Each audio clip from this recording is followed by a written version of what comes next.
And HM1, the cover to the report itself, we've ciphered it with your cipher HM1, but it bore an identifier in its original form that was associated with you, an identifier given to you by the security service. Do you follow? Yes. And unique to you. And if we look, please, at the body of the report, we've redacted the name and other identifying details for privacy, but we see it's about someone who is described as an enthusiastic and effective, if unlikely, animal rights activist who supports ALF-style actions. She regularly attends demonstrations against branches of boots, etc., etc. Under peculiars, I think that's what PEC stands for, does it not? Yes, I think so, yes. Yeah. Yep. What is recorded is attractive, well-dressed and well-spoken. Why would you have included the descriptor attractive in an intelligence report?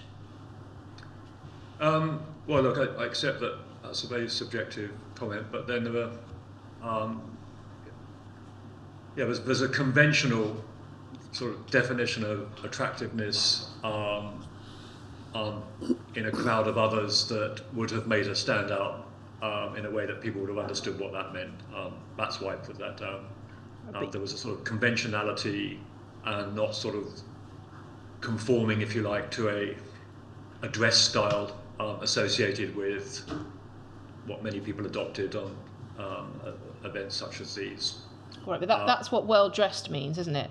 That's the dress style. The comment attractive is on her physical appearance, isn't it? Yes, and I meant nothing by it other than most people, there's a big swathe of generically accepted attractiveness, which most people would agree on, and my judgment was she fell into that category as something that distinguished her when trying to identify her, for example, in a demonstration or from photos. At the outset of your answer to me, you accepted that it's a subjective evaluation. It is subjective, isn't it? It's not going to help somebody else to identify someone. Yes, absolutely. But there is there's normally a sort of a look which most people, if they didn't find it attractive in their own right, would accept. You know, anyone would understand what they meant by attractive. That's all I meant by that. I could, if you wish to, I will take you. There are 3 other examples in your reporting, 1994, 1995, and 1996, in which you described the subject of the report as attractive. So it's a term that you seem to have used throughout your deployment. And in each of those examples, the subject of the report is a woman. The descriptor is not applied to any men. Is that because it was common in the SDS to consider the attractiveness only of the women who were being reported on and not the men? That wasn't how I viewed it, no. It was my way of describing someone. I admit it's subjective. But it was your way of describing women, but not of describing men on the face of your reporting. Do you accept that? I do, and I might have used other descriptors for men if I wanted to convey something similar. Should we take the use of that word being applied only to women and not to men as an indication of how women were spoken about by SDS officers? No, I don't think we should. I think we should just concentrate on how I intended it to be taken. Right. Was it your experience that was the sort of descriptor commonly applied to women by SDS officers whilst you were in the SDS?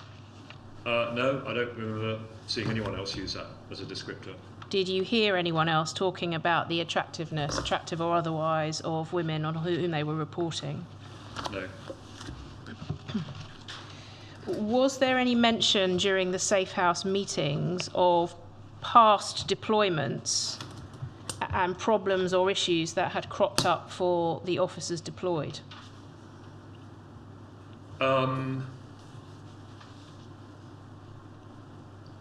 Well, I don't have a specific example, but I could I can ask you about some specific examples. Okay. All right. No, thank you. Yeah. Excuse me. Did you ever hear talk of an officer by the name of Rick or Richard Clark having been presented with his own death certificate in his cover identity sometime in the 1970s? Vaguely. When you say vaguely, did you hear that an officer had been presented with their own death certificate? Yeah, it was one of those sort of, if you like, bits of folklore from what people had gone through as presumably something quite traumatic. I remember it being spoken about as... In that context? Yeah, sort of significant parts of how people were confronted. I'm going to come on to ask you in more detail about your choice of a cover identity, which involved the use of a deceased child's identity. Can I ask you at this point, when you were choosing your identity using that method, did knowing that some former officer had been presented with their own death certificate cause you any concern or pause for thought? I don't remember knowing it at that time. So you recall finding out about it later? Yes. And that was at a safe house meeting or just in general conversation? Can you help us? I think at one of the safe house meetings, yeah. And then I remember it being, one of the sort of, if you like, sort of in the history of the unit, this being, one of the key sort of dramatic moments of what others have gone through. Did you hear talk at the safe house meetings of HN67, then the detective inspector of the unit, having had sex with an activist whilst he himself was deployed undercover? I don't recall that being spoken about when I was on the squad. Any allegation that you heard about that he might have fathered a child through that relationship? No. At that time or subsequently? Well, subsequently as part of this inquiry and what has surfaced, yes, but not at the time or even close to. Any discussion at safe house meetings or amongst officers that Robert Lambert had fathered a child during his undercover deployment? Not during my time on the squad. Subsequent to your time on the squad, otherwise than in connection with this inquiry? Definitely in connection with this inquiry. And before that? I don't recall paying any attention to it. I'm not asking you whether you paid attention to it. I'm asking you if you heard any suggestion that he had fathered a child. No, I don't recall hearing that. I was, it was a conscious decision on my part to sort of stay well clear of any of what others were going through and this sort of stuff. So that's why I don't recall hearing anything about it. But it wasn't spoken about in the safe house meetings, for example? No, not in my time there. No. Any discussion at all about Robert Lambert having sexual relationships with women in his undercover identity? Not during my time on the squad. Any talk about him potentially being involved in planting IIDs in Debenham stores in 1987? No, I don't recall that being spoken about on the squad when I was there.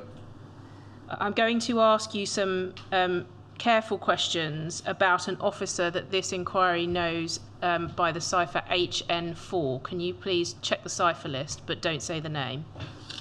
Yes.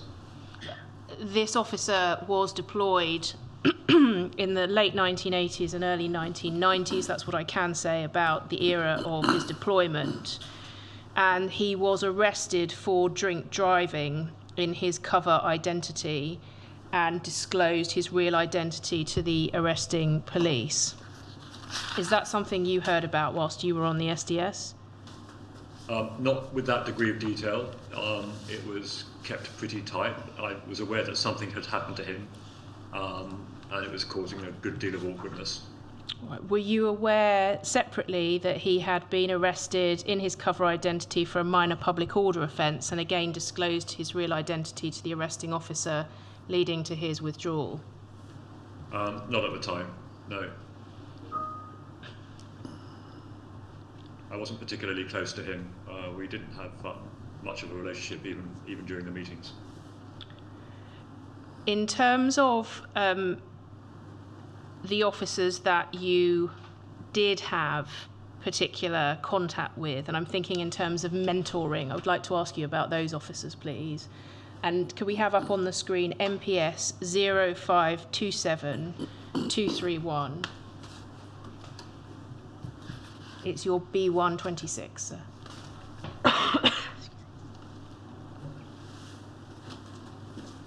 HM1, this is a document dated in December 1994, headed SDS Mentor Scheme. Do you see that on the screen in front of you? Yes.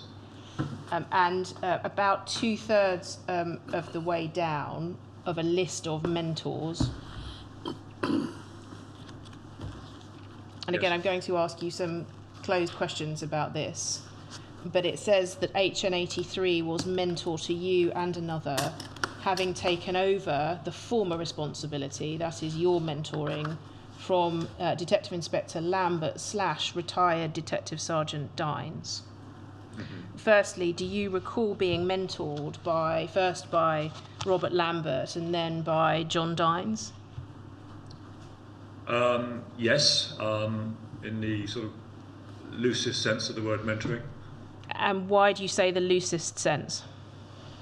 I think because there was no formal mentoring scheme in perhaps the way we would understand it now.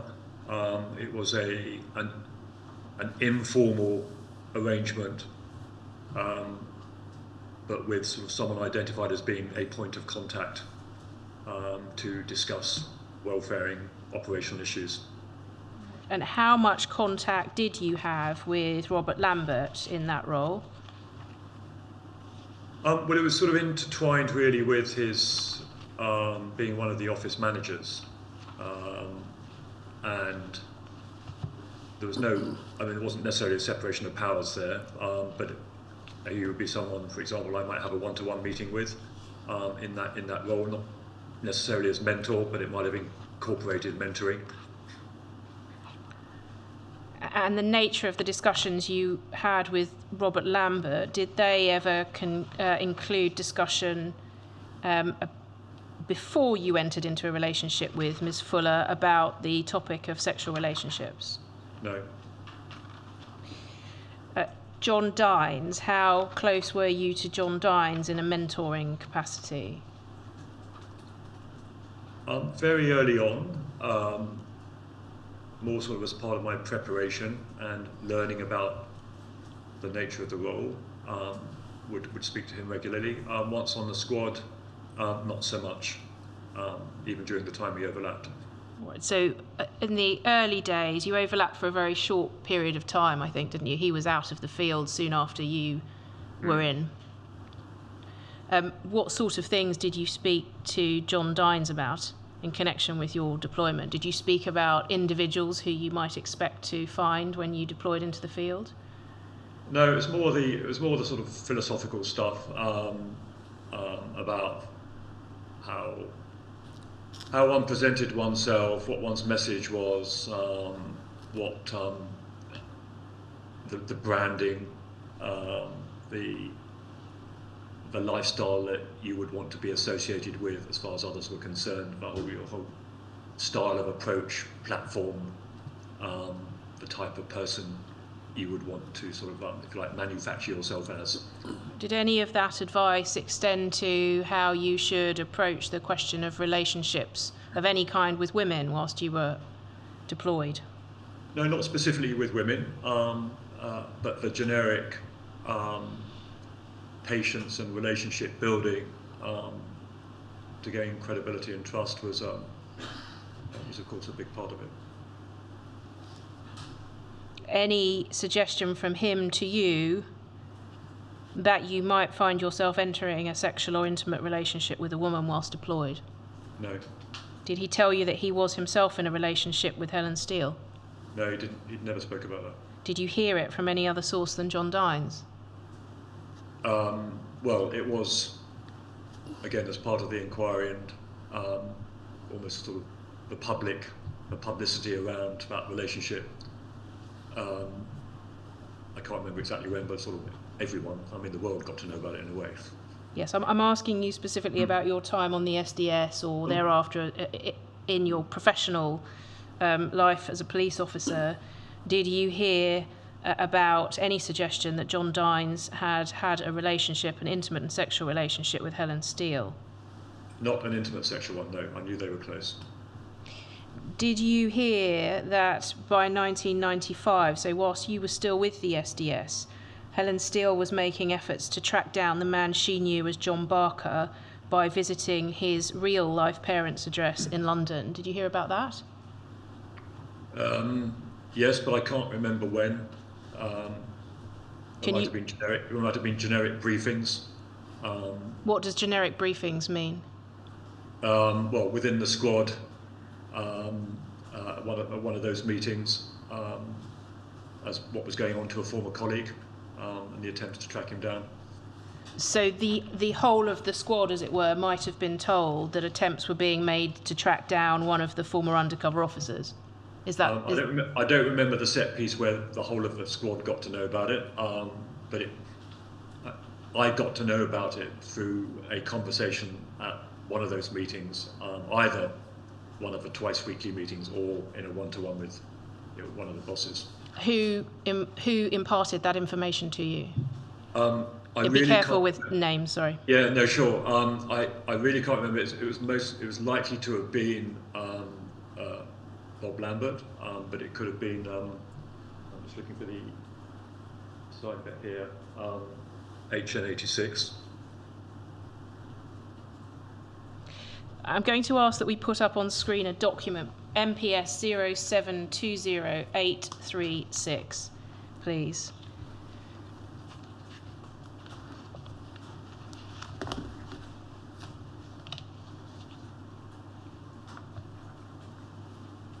And just so that you can orientate yourself, HM1, this is a note headed Threat to SDS Operational Security, Ref Retired Detective Sergeant John Dines, Briefing Note 2, and it's dated Friday the 29th of September of 1995. And if we would turn to the end, we would see that its author on its face is Robert Lambert, Detective Inspector Lambert, as he was, of the SDS. I want to ask you, please, thank you, I want to ask you, please, about something on page 2. Points 5A and 6.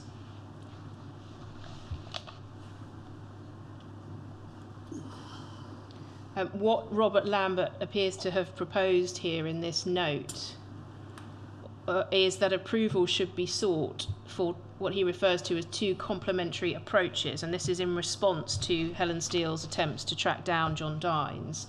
A, the tasking of a current SDS operative to obtain relevant information. And then 6, action at 5A consists in no more than a well-placed officer returning from annual leave on Monday 2nd of October, assessing the situation in accordance with SDS best practice. The officer is an associate of Steele and would be likely to hear if she had successfully uncovered an ALF infiltrator. Were you asked to take steps to keep an eye out, particularly in relation to Helen Steele, and to see whether she had successfully uncovered John Dines? No. Were you aware of any other officer, for example, Andrew Coles, being tasked with that? No, wasn't aware of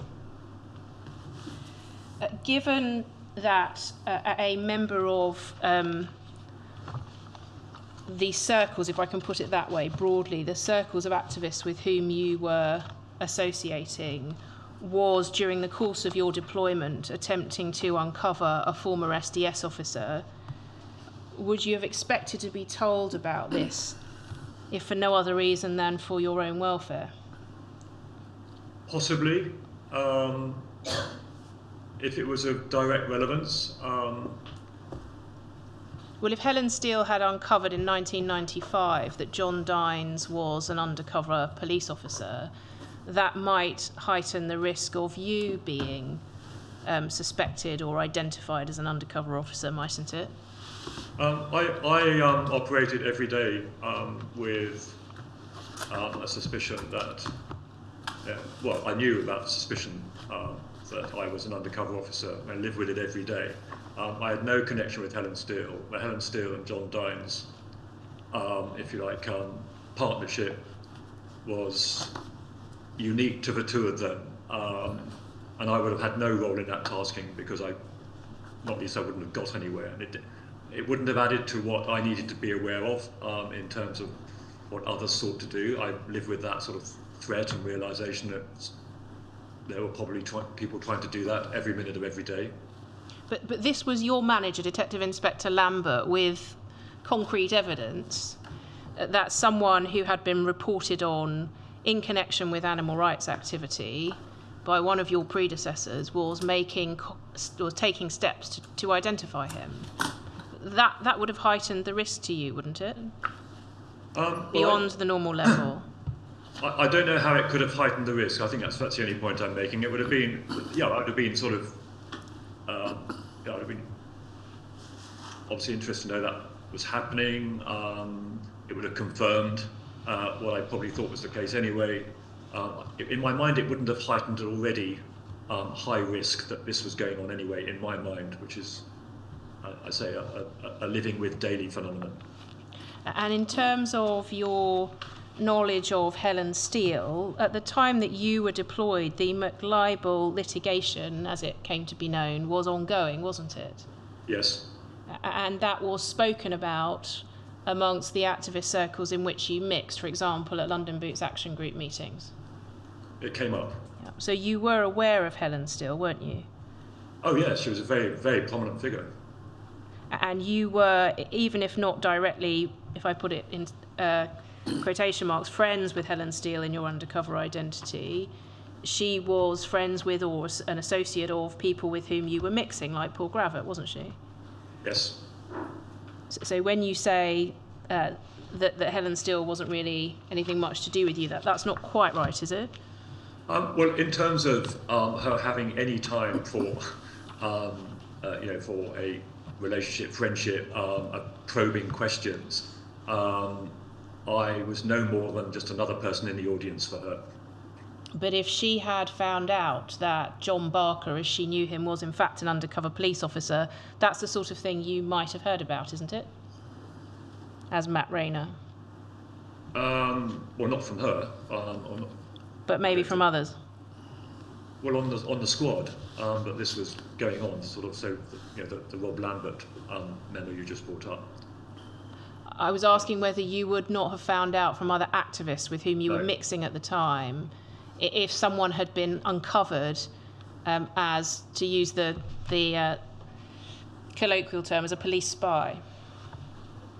So there was a lot of that language floating around. Often it was wrong, and some of the advice was don't talk about this stuff until it's a proven case.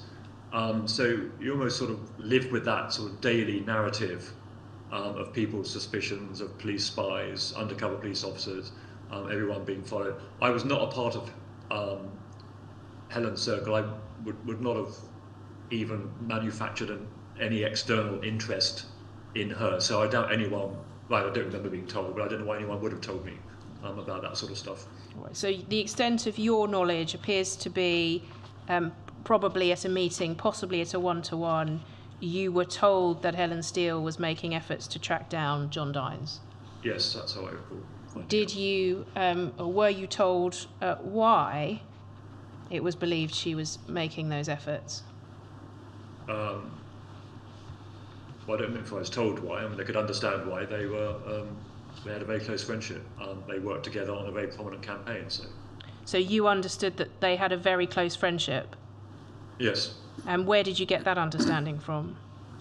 The way people used to talk about them. Which people?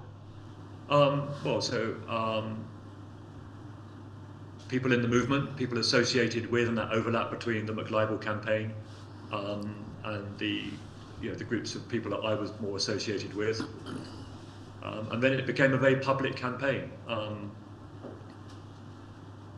But I don't remember paying any attention to it. I really don't, or finding it remotely interesting, actually, because I was so sort of myopically or otherwise just zoned into my, to my own platform, as it were, my own operation. Whether or not it was your primary focus of attention, you heard from the activists with whom you were associating in your undercover role that John Dines and Helen Steele had had a close friendship. Is that a fair summary of your evidence? Well, he wasn't referred to as John Dines by other activists. No, John Barker.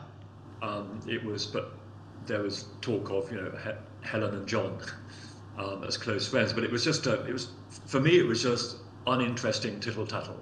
It just didn't feature in my life at all. Are you quite sure that what you heard was Helen and John close friends, not Helen and John in a relationship together?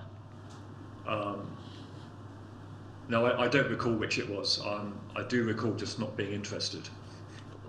When you say you do not recall which it was, you mean it's possible that they were spoken about as a couple and you can't remember? Well, I can't remember. I really can't. So that is a possibility, I grant you. Yeah, absolutely. I just don't remember. It was just so not of interest.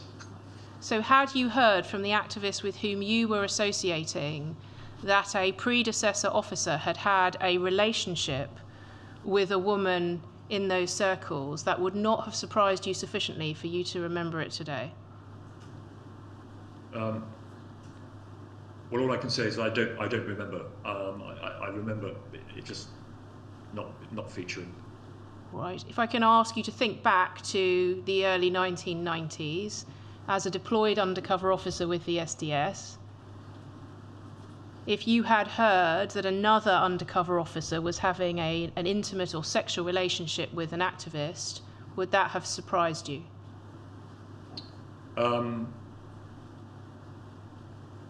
Would it have surprised me? I don't think so. It was quite a high threshold for being surprised. Would it have concerned you?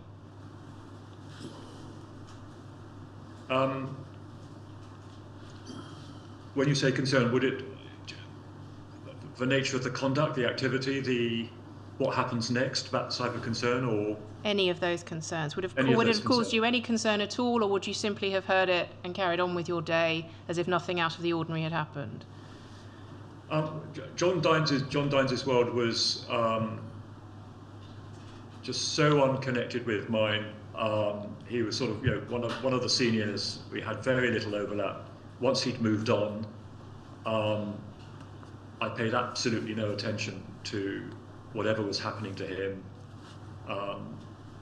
bar the headlines that surfaced in a way that made it unavoidable. Right, put John Dines to one side, please, and going back to the question, if you had heard that another undercover officer deployed by the SDS was having a sexual relationship with a woman in activist circles, would it have caused you any concern?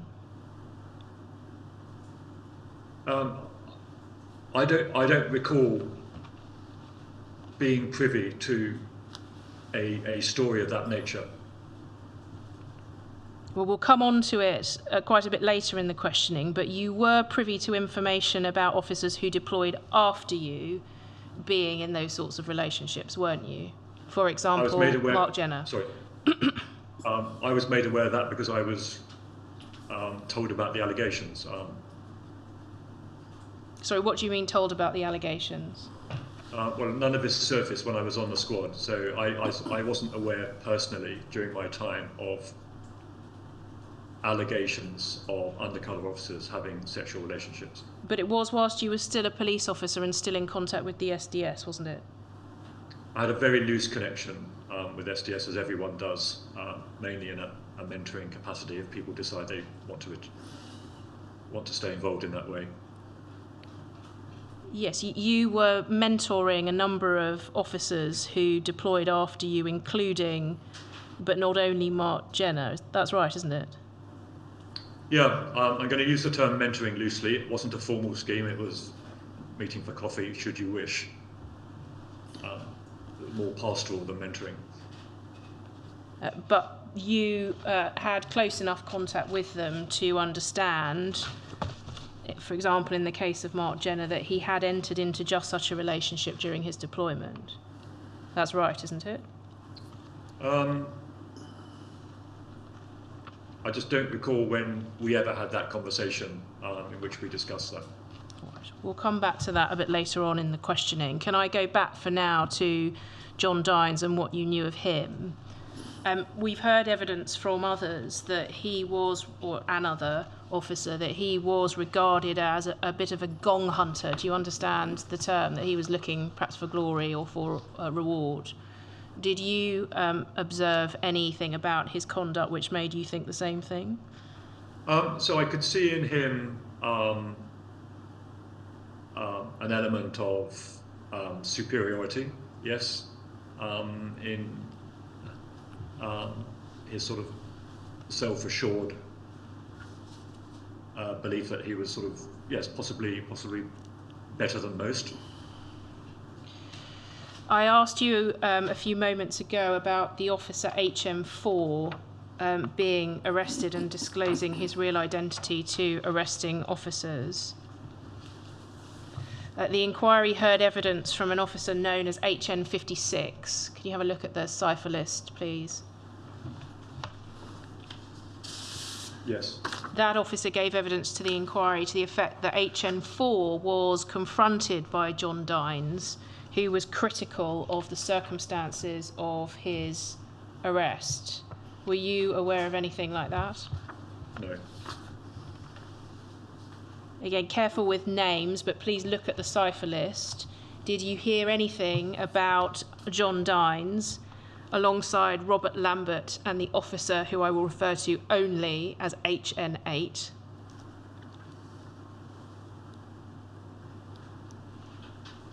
Mm-hmm. Did you hear anything about a falling out between those three officers and Detective Inspector HM109?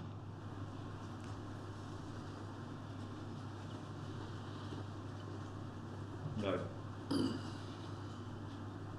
What, if anything, was circulating amongst SDS officers about what had happened to the officer called Stefan Scutt and how his deployment came to an end? I don't recall. I remember the name coming up, but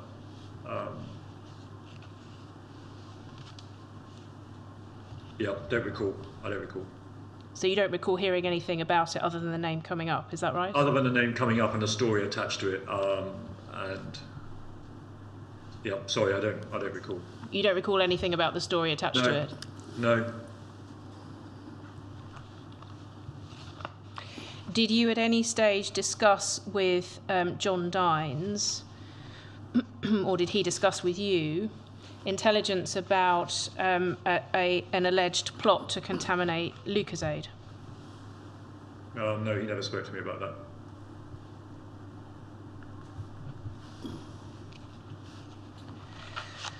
A slightly different topic, please. The creation of your cover identity, and specifically the identity that you chose. You say in your witness statement that you received instruction on creating a legend. It wasn't formal training, and that the detective sergeants in the unit tested you on it. Do you remember that evidence from your statement? Yes. From whom or from where did you receive instruction on creating your legend? So it was a tried and tested practice. How did you come to understand that it was a tried and tested practice? Well, one, that's what had been used throughout the existence of the SDS. But how did you come to understand that, HM1? Through my time in the back office, and like written testimonials of how other officers had begun their deployment and the prep required for it. It was also, I mean, sort of widely fictionalized, admittedly, in sort of foreign law enforcement methods of undercover police working bodies with the FBI and some European law enforcement. So it was there sort of as an industry standard, for want of a better term, as to the ability to deploy with something that was, to a degree, checkable and real. Was it ever suggested to you that there was an alternative way to create your cover identity? No. Were you aware that in 1994, so just over 2 years after you went about selecting a deceased child's identity, that method was phased out by the SDS?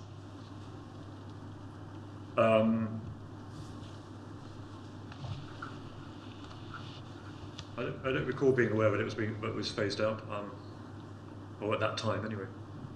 Choosing the identity of a deceased child came with the risk, didn't it, that you might be confronted by your death certificate as Richard Clarke had been? Yes, that was a risk. Was there never any discussion involving you or in your presence about whether there wasn't a safer way that didn't come with that risk? No, it was presented as this is technically almost a sort of the science behind how you begin this process. Right, and who presented it to you in that way? Well, the leadership of the office, plus in the sort of the boxes of testimonials that this is how we begin the process. I'm going to ask, please, that we put on the screen a section of what's known as the Tradecraft Manual, and just ask you a couple of questions about that. MPS 0527597, please, page 8. So I'm not sure you have this in a hard copy bundle. So if we just pause on the first page, that's the cover page, HM1. And so that it's clear, you may know this already, but the evidence the inquiry has received is that this document was drafted not in whole, but in large part by Andrew Coles at the end of his deployment. So you would have been in the field by the time this document came into existence. Do you follow? Yes. Can we turn, please, to page 8? Paragraphs 3.1.1 and 3.1.2, please. So the first two paragraphs. And I just want to read this to you, HM1. It says this: by tradition, the aspiring SDS officer's first major task on joining the back office was to spend hours and hours at St Catherine's House leafing through death registers in search of a name he could call his own. On finding a suitable ex-person, usually a deceased child or young person with a fairly anonymous name, the circumstances of his or her untimely demise was investigated. If the death was natural or otherwise unspectacular, and therefore unlikely to be findable in newspapers or other public records, the SDS officer would apply for a copy of the dead person's birth certificate. Further research would follow to establish the respiratory status of the dead person's family, if any, and if they were still breathing, where they were living. If all was suitably obscure and there was little chance of the SDS officer, or, more importantly, one of the wearies running into the dead person's parents/siblings, etc., the SDS officer would assume squatter's rights over the unfortunate's identity for the next 4 years. All well and good, but we are all familiar with the story of an SDS officer being confronted with his own death certificate. What's set out in paragraph 3.1.1, albeit drafted after you created your own cover identity, does that reflect the method that was adopted?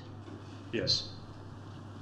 The language that is used in that paragraph, the reference to finding a suitable ex-person, establishing the respiratory status of the dead person's family, and assuming squatters' rights over the unfortunate's identity, was that the sort of language that was used in the SDS to talk about this method of establishing one's cover identity? No, it wasn't, and I've never seen that. So no is the answer. Are you saying this does not reflect the attitudes as you understood them of the SDS at the time of your deployment? That language, no, absolutely not. And there was a whole different approach, philosophically and intellectually, as to why that method was used, to my mind, anyway. And can you just very briefly explain what you mean by that? Yeah, sure. So the due diligence on the identity that sort of clinical research led to at St Catherine's House was then submitted to the office, and whatever additional checks as to the suitability of that identity falling into that description of, not being subject to too much press scrutiny or connected with too many famous cases that would quickly bring any investigative trail to light. The whole ethos of doing this was not in any way to adopt the persona lived the life of. It was a sterile, almost sort of set of data to support the acquisition of government documents. It was not seeking to connect with or be part of or represent or live the life of or even reference by name anyone connected with that person or their family. And that was the approach. It was a random set of letters that was checkable. It wasn't living the life of that person or having any connection with them. Do I take it from the way that you've described that no consideration was given to whether there was any risk to the surviving family of the deceased person by the adoption of the name by an undercover officer? So yes, there was a recognised risk. The mitigation of that risk was deemed to be good use of tradecraft. Sorry, can I unravel what that means? Good use of tradecraft? Well, sort of purporting to be who you are, and ideally not even doing anything that's going to lead to the beginning of an investigative trail. By the time the investigative trail has got to, if we use that last example, the establishment of the existence of a death certificate, you really are down the line of sort of compromise anyway. And so the acceptance was that that is unlikely to be a realisable risk if every aspect of your operation sort of, if you like, obfuscates or murs any suspicions on you by conducting yourself in other ways. But it was a recognised risk. But so can I interrupt you? That's a risk to you, the undercover officer, that you're speaking about, though, isn't it? Whereas to both, recognising it to get to the officer, there would probably be contact made with members of the family who were very real. And was there any recognition of the distress that would be caused to them should that occur? So I don't remember that conversation with me, other than I've come up with this. Do what you need to do to check on whether this is appropriate, and that identity being deemed appropriate. Let's say the whole ethos was of the investigative trail not being such that it would ever get that far, and therefore no one ever gets to know because it's covert and is being used not in a way to sort of relive the identity of those people. It's a sort of almost a sterile set of data points to support documents. Right. So a hint again of, well, they will never find out, so it doesn't matter too much. Yeah. I mean, the whole operation is risky from day one. So everything came with risk, but there was part of that risk mitigation is the degree to which one would not be compromised. It wasn't with a view to getting away with things. It was predicated on an operation that remained covert. Putting to one side for a moment the risk of compromise and the fact that could lead a researcher to the family, what about an officer getting arrested, as you were, in that identity and the records that would be created as a result? That might lead back to the family, mightn't it?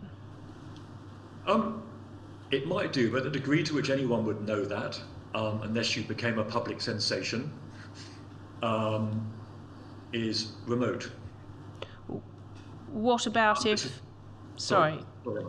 if an officer, which the inquiries received evidence that this happened, not necessarily in your case, an officer was charged and due to appear in court and was instructed to fail to attend that court appearance so that a warrant was issued in the name? That warrant, would remain outstanding in the identity, the name of the deceased person, wouldn't it? Yes, it would. The access to details of a warrant, especially in the sort of the pre-internet age that this was, and the link to anyone being able to find out 300 miles away, it's quite a low risk of that actually happening in reality. The family of the child whose identity, the deceased child whose identity you adopted, you knew, didn't you, that they lived at the time in North Yorkshire? Yes. And one of the times that you were arrested, you were in North Yorkshire, weren't you? Yes. At the grouse shooting. Yes. So you weren't hundreds of miles away when Matthew Edward Rayner was arrested. You were in the same county, weren't you? Yes, but about in as remoter an environment as you could possibly be. But the risk of your arrest coming to the attention of the family, whether through police action or publicity, was rather greater than you've represented, wasn't it? I wouldn't say so. I don't know how that would have, through that course of action, ever surfaced in a way that they would have become aware. A news report, a local news report, Matthew Edward Rayner was arrested on the 12th of August 1995, etc., etc. It would have been pretty small fry, and I don't believe that did happen. But yes, it's it's a finite risk. But no real thought, is it fair to say, given to the impact that might have on the family? Well, the thought was that the family would not find out, and there'd be no way for them to find out, bar a full-blown hostile inquiry. The deceased, the identity that you adopted was of a child who was from Sheffield originally, is that right? Yes. And you say in your witness statement that you went to Sheffield for a day before you deployed. Is that when it happened? Yes. Yes. What was the purpose of visiting Sheffield? It was a pretty sort of feeble sort of attempt to just at least have some sort of familiarity with a city from my distant past, because I wasn't purporting to have lived there for many, many, many years. Can you remember what caused you to go to Sheffield, given that you describe it as a feeble attempt? Just as that seemed to be a necessary thing to do to get sort of Sheffield remotely into the bloodstream. But what gave you that impression that it was necessary to do that? Internal theatre. I didn't probably need to really, especially as I wasn't going to be using Sheffield or purport to have any knowledge of it. Let me ask in this way. Did somebody in the management part of the SDS suggest that you should do it? No, I think it was more to give me options for, okay, is Sheffield going to feature in any way? And just have a think about that, while you're there. I don't remember it as being, with hindsight and at the time, I don't remember, bearing in mind I was never going to use Sheffield as any part of my story other than originally from there, as being worth doing. Well, can I ask again then, just one final time, why did you go if that was the case? Well, at the time I thought it made sense. I'm claiming to have come from there. Maybe Sheffield will feature as where I'm currently associated with. It was to start the beginning of options, which were quickly sort of dismissed. Was any purpose of the visit to check out or conduct further research on the family of Matthew Edward Rayner? No, and I certainly didn't do that. Can we have up on the screen, please, the document MPS 0746 169. It's your B16. I'm grateful.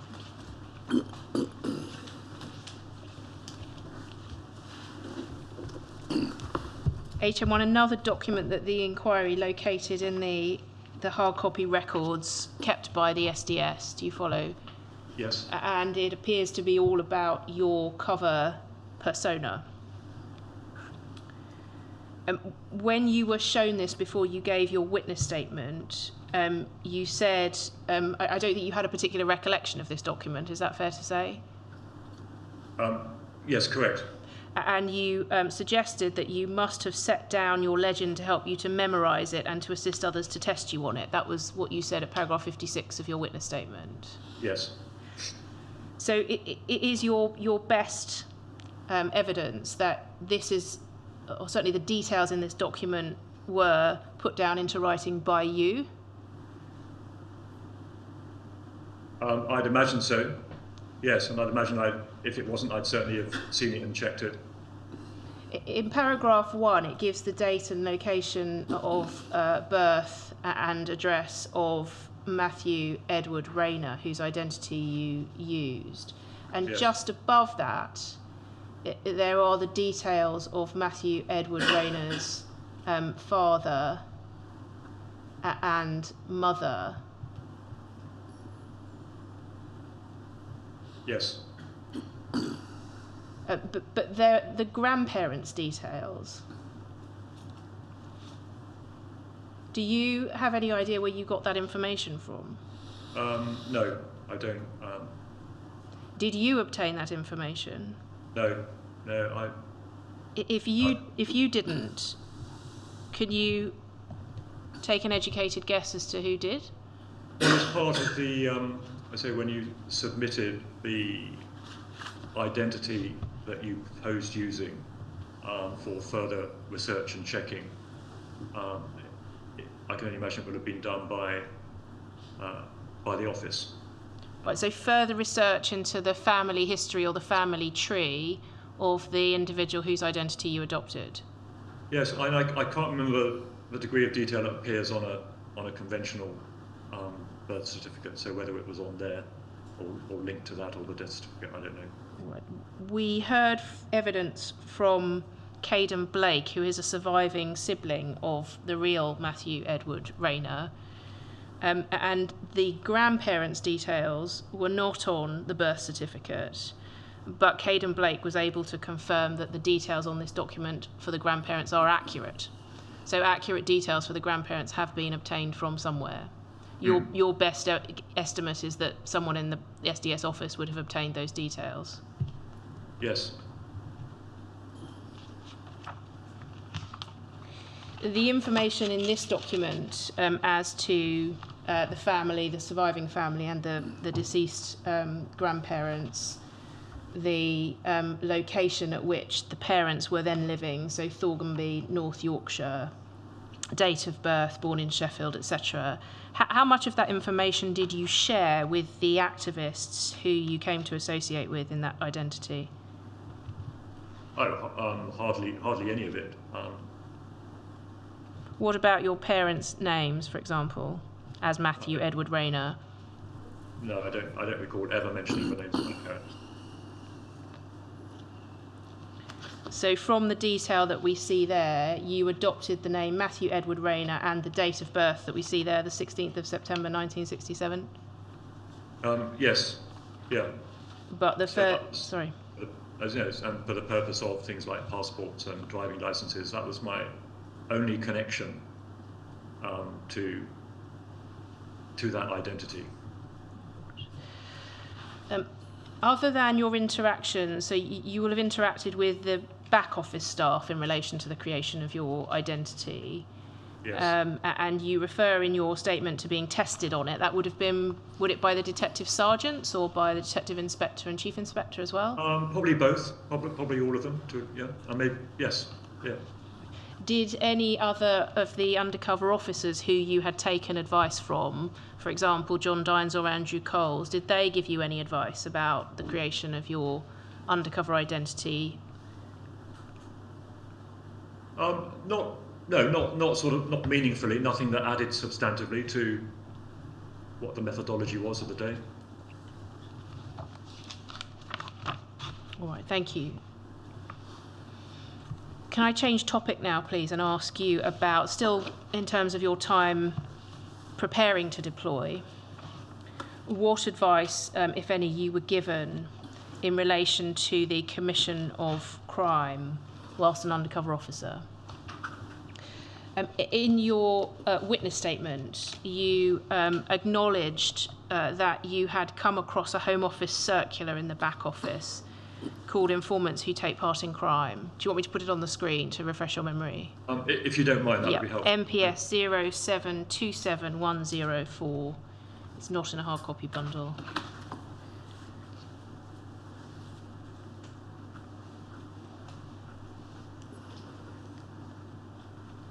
Right, that's if we could zoom in on the main text, this one dates from 1969. And paragraph 3 is the material part. No member of a police force and no police informant should counsel, incite, or procure the commission of a crime. Where an informant gives the police information about the intention of others to commit a crime in which they intend that he shall play a part, his participation should be allowed to continue only where 1. He does not actively engage in planning and committing the crime, 2. He is intended to play only a minor role, and 3. His participation is essential to enable the police to frustrate the principal criminals and to arrest them, albeit for lesser offences such as attempt or conspiracy to commit the crime or carrying offensive weapons, before injury is done to any person or serious damage to property. The informant should always be instructed that he must on no account act as an agent provocateur, whether by suggesting to others that they should commit offences or encouraging them to do so, and that if he is found to have done so, he will himself be liable to prosecution. So, wording at informants generally, but you came across this during your time in the back office. Is that your best memory? Yes, my best memory, yes. You say in your witness statement that it, and I quote from paragraph 33, that it was accompanied by an oral instruction that low-level crime would probably be acceptable, but that I must let my managers know about it. Yes. From whom did that additional instruction come? Well, additional guidance was from the DCI and from Bob Lambert as to how to navigate this area. At the time that you first deployed, so late 1991, early 1992, Robert Lambert was not the detective inspector in the unit. DIHN 67 was. Mm-hmm. So the memory or the evidence that you've just given about receiving guidance from Robert Lambert, does it follow that that would have come later, or was he giving you guidance in a different role? No, I think it would have come later when I guess the issues themselves became more of a likelihood. So once there was a likelihood that you yourself would become involved in criminal activity? Yeah, well, once the possibility got a bit closer.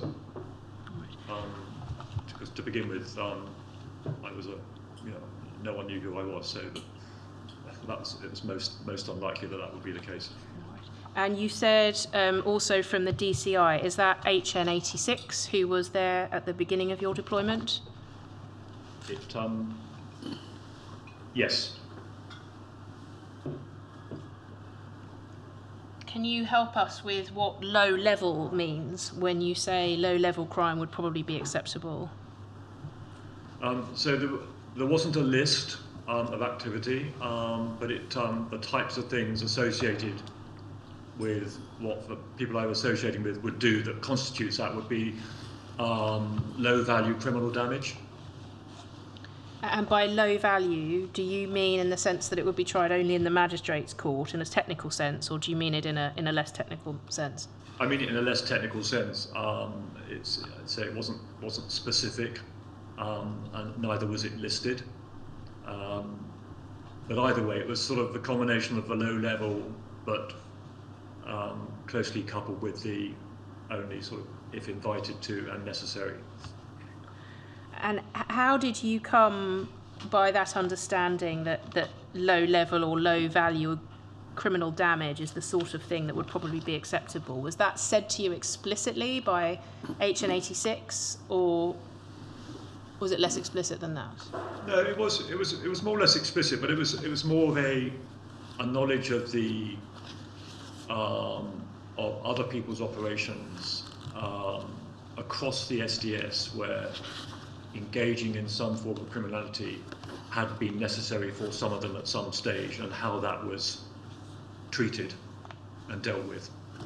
Were those examples discussed with you by reference to named individuals? Well, generically within that descriptor of what constitutes low-level damage, then yes, and the process for, which was normally a conversation with the DCI at the earliest opportunity. But you were given to understand that SDS officers who had come before you had committed offences of that nature in their undercover identities. But it's sometimes become necessary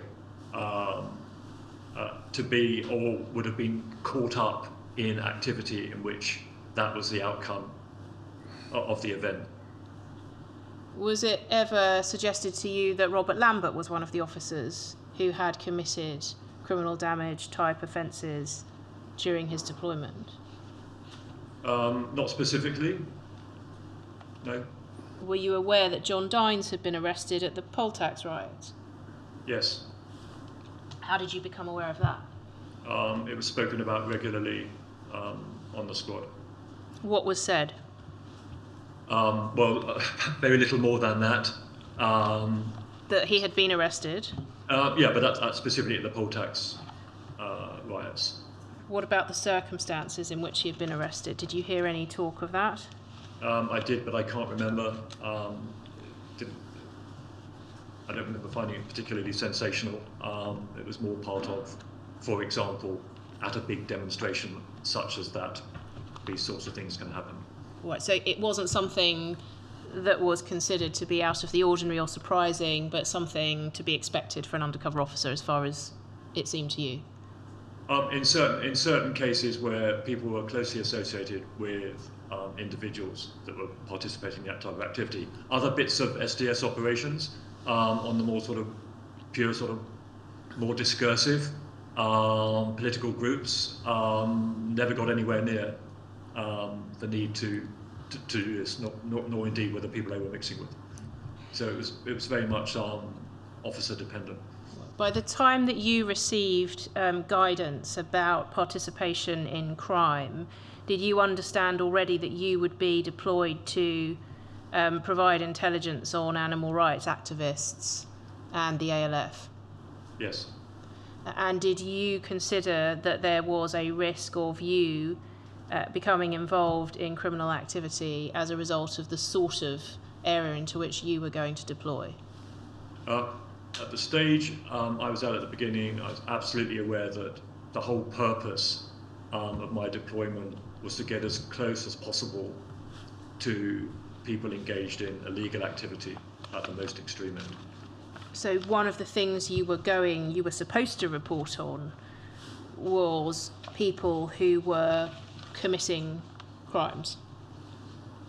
That was never mentioned, but I mean obviously that comes under intimidation campaigns, acts of violence, extremist acts. There was no, not least because it was almost unheard of that within the animal rights movement that type of offence ever surfaced or had surfaced. Sorry, we may be at cross purposes. What type of offence? I thought you mentioned firearms. Did I mishear you? No, so I just said crime. So part and parcel of your deployment was that you were going to end up reporting, if you were going to be successful, on people who were involved in the commission of crime. Yes.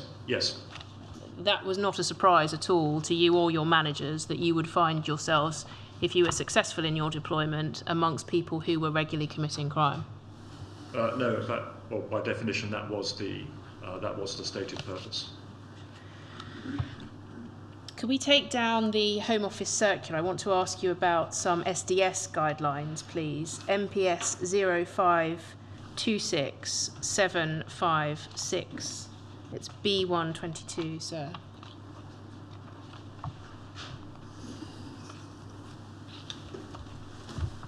And we have to turn to page 6 of this document. They're attached to something else. Thank you. Now, these are guidelines, HM1, that the inquiry understands to date from sometime in 1994. And when you were shown these before you gave your witness statement, you said that you didn't recognise them, but that the contents correlated with the briefing you were given during your SDS induction. Yes. Yes. And I think if we look at them, they don't replicate exactly, but they mirror in spirit the Home Office circular in the sense that they begin in this way. It is fully recognised that officers employed with the Special Demonstration Squad risk becoming involved in criminal activity. Such involvement should be avoided if at all possible. However, if through circumstances beyond the officer's control, the officer becomes thus involved, or reluctance to become involved would seriously affect credibility or operational effectiveness, the following instructions must be adhered to. I'll come back to the instructions, but it's clear, isn't it, from this document that your primary duty, according to these guidelines, was to avoid being involved in criminal activity. Yes. And is that how you understood the position when you were deployed?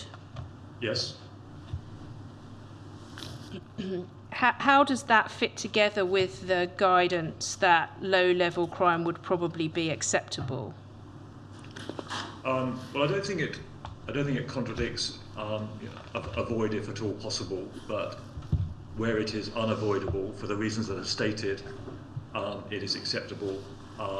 Then here are the guidelines. As long as you don't commission, procure, or incite. So it was guidelines around which all sort of made total sense to me.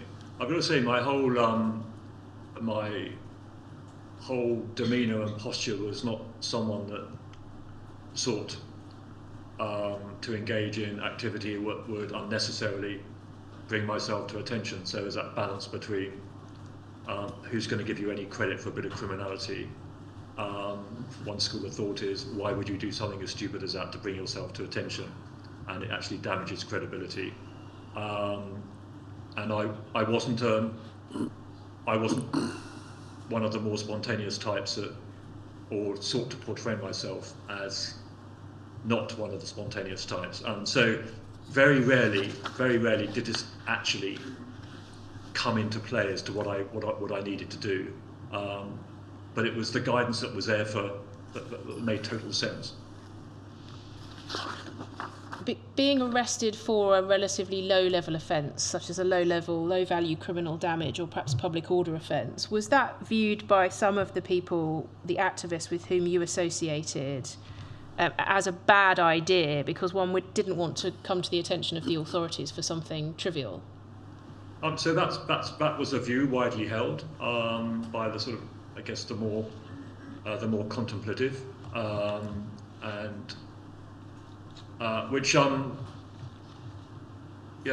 helped me enormously because I wasn't naturally that person anyway. So, and it was very rare that this ever happened. The actual activity that required these sorts of conversations. We'll come to some specific examples of your reporting in the course of my questioning, but the impression one gets is that the individuals who thought that being arrested for a relatively low-level offence was not a terribly good idea were nonetheless prepared to commit more serious offences and to take steps to avoid getting caught. Is that a fair summary of the attitudes of some with whom you associated? Yes.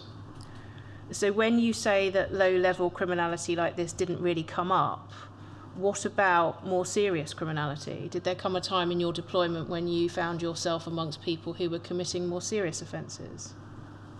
Well, I was close to people that did commit more serious offences, but it wasn't through an orchestrated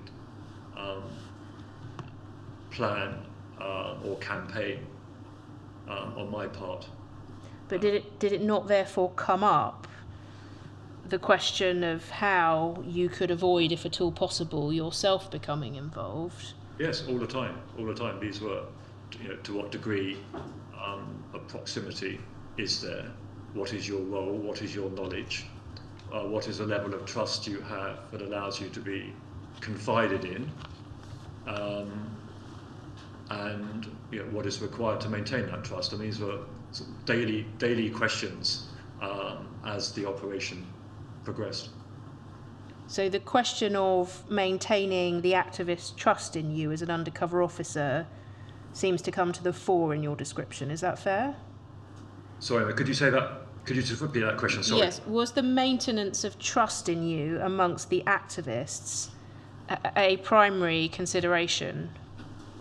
Yeah, so the maintenance of trust was the absolutely overriding consideration for me. I mean, most of my existence was very quiet, discursive, supportive, and not a hothead. And that sort of played to who I sort of naturally am and was, which avoided the need I consider to prove myself in another way, which would not have been natural anyway. And so when we consider that and look back at these guidelines, they seem to permit the involvement of an officer in criminal activity if through circumstance it's beyond the officer's control, or reluctance to become involved would seriously affect the credibility or operational effectiveness. As I understand your evidence, you're suggesting the second of those, reluctance to become involved would seriously affect the credibility or operational effectiveness, was the one that was most often under consideration during your deployment. Yeah, although I don't believe that was actually tested in a way that I ever had to worry about. The sort of the minor incidents, for example, you mentioned the grouse shoot. No, that was just something that happened in the heat of the moment. It was more or less a nothing event in the big scope of things. But it was about as minor as it gets, but it was unavoidable at the time. But do you agree that this guidance, whether or not you ended up committing more serious crimes, and we'll come on to look at that, but this guidance gives you as an undercover officer quite a wide remit, potentially, to become involved in the commission of crime, doesn't it, in the furtherance of your credibility or operational effectiveness? Well, I think you'd have to abuse some of those some of that wraparound if you were going to take liberties with that. So the commissioning, the procurement, the incitement. I mean, those are quite powerful provisions that one needs to operate within and with respect for.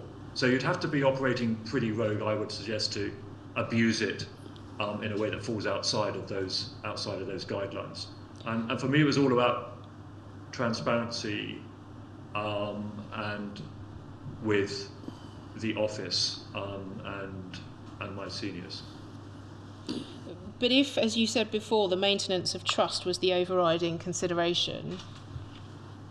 Yeah, the maintenance of trust for me was actually, in my opinion, sustained by me being actually quite boring, but fundamentally nice, which is probably how I am anyway. Day after day after day after day.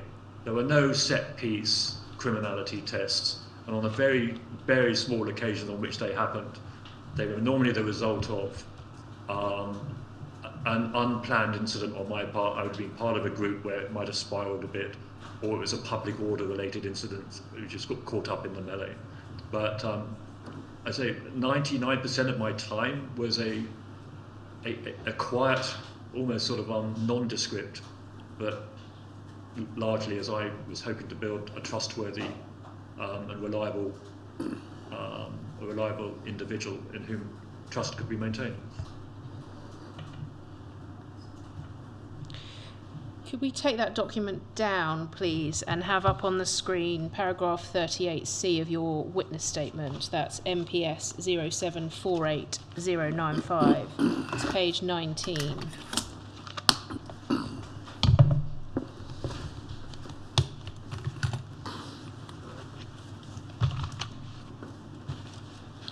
It's the next page, please.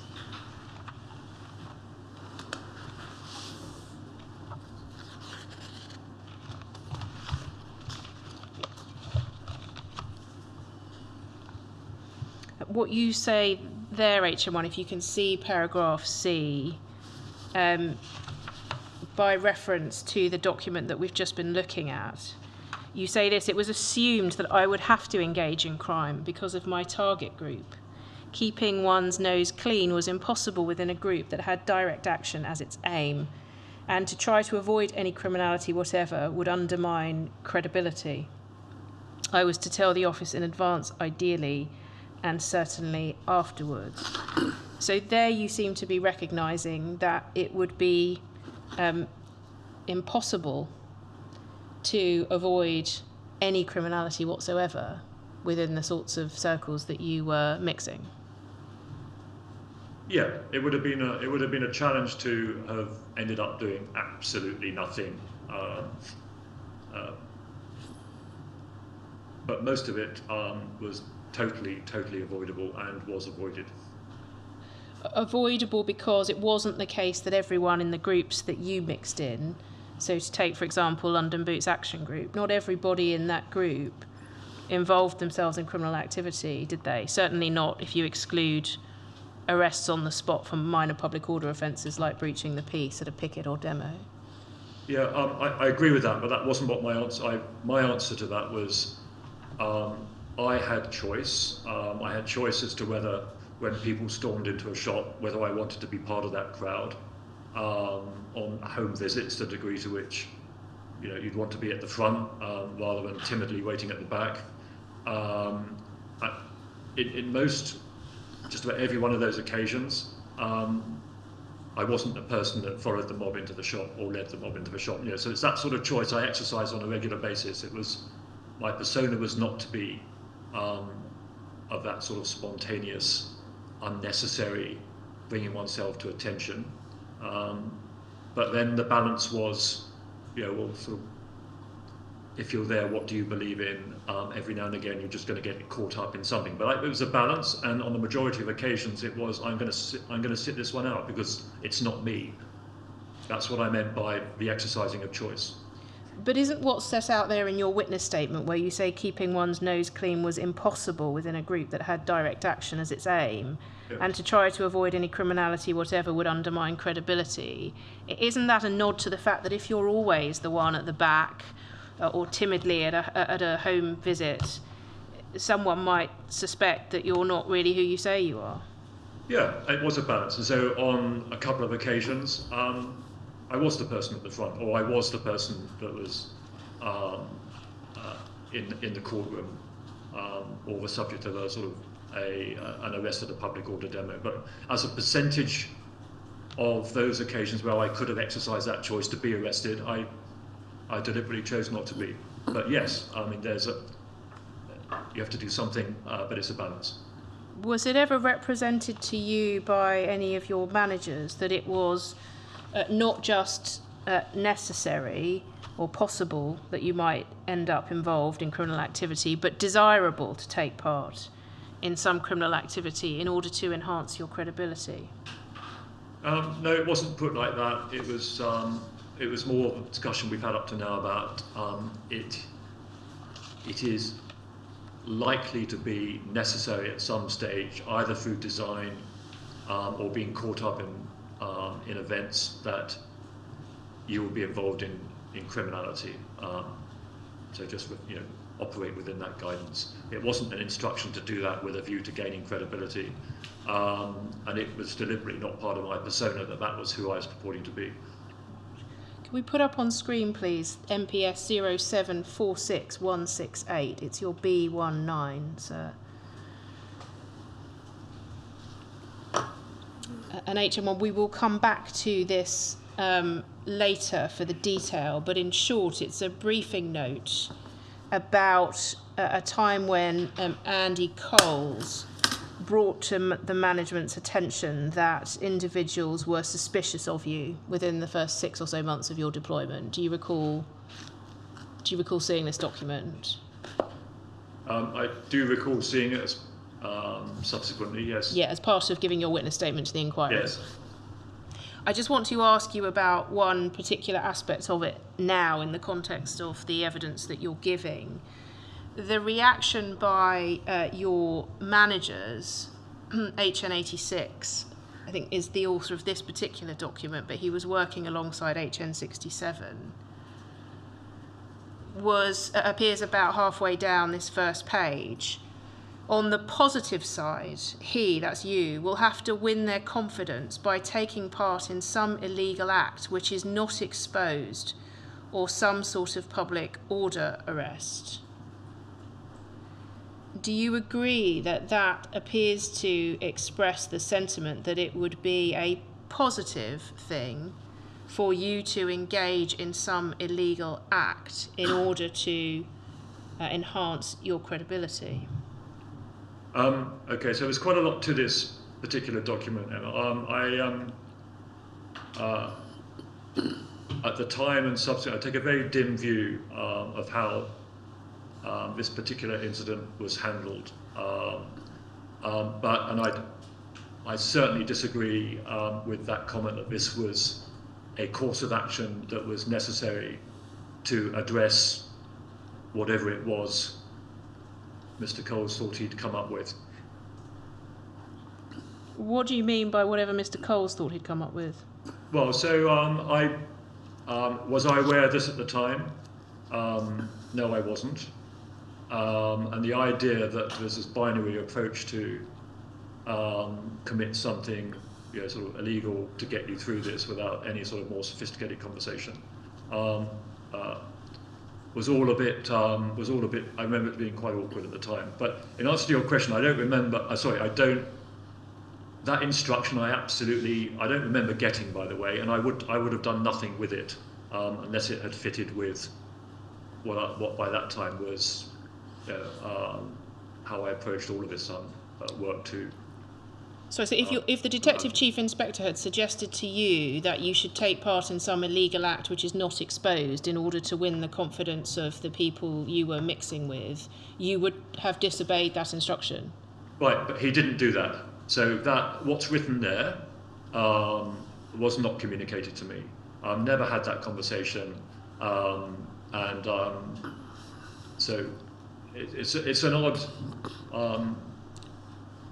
odd conversation that took place there between people in which I was not a conversation. Even though it involved me, I wasn't involved.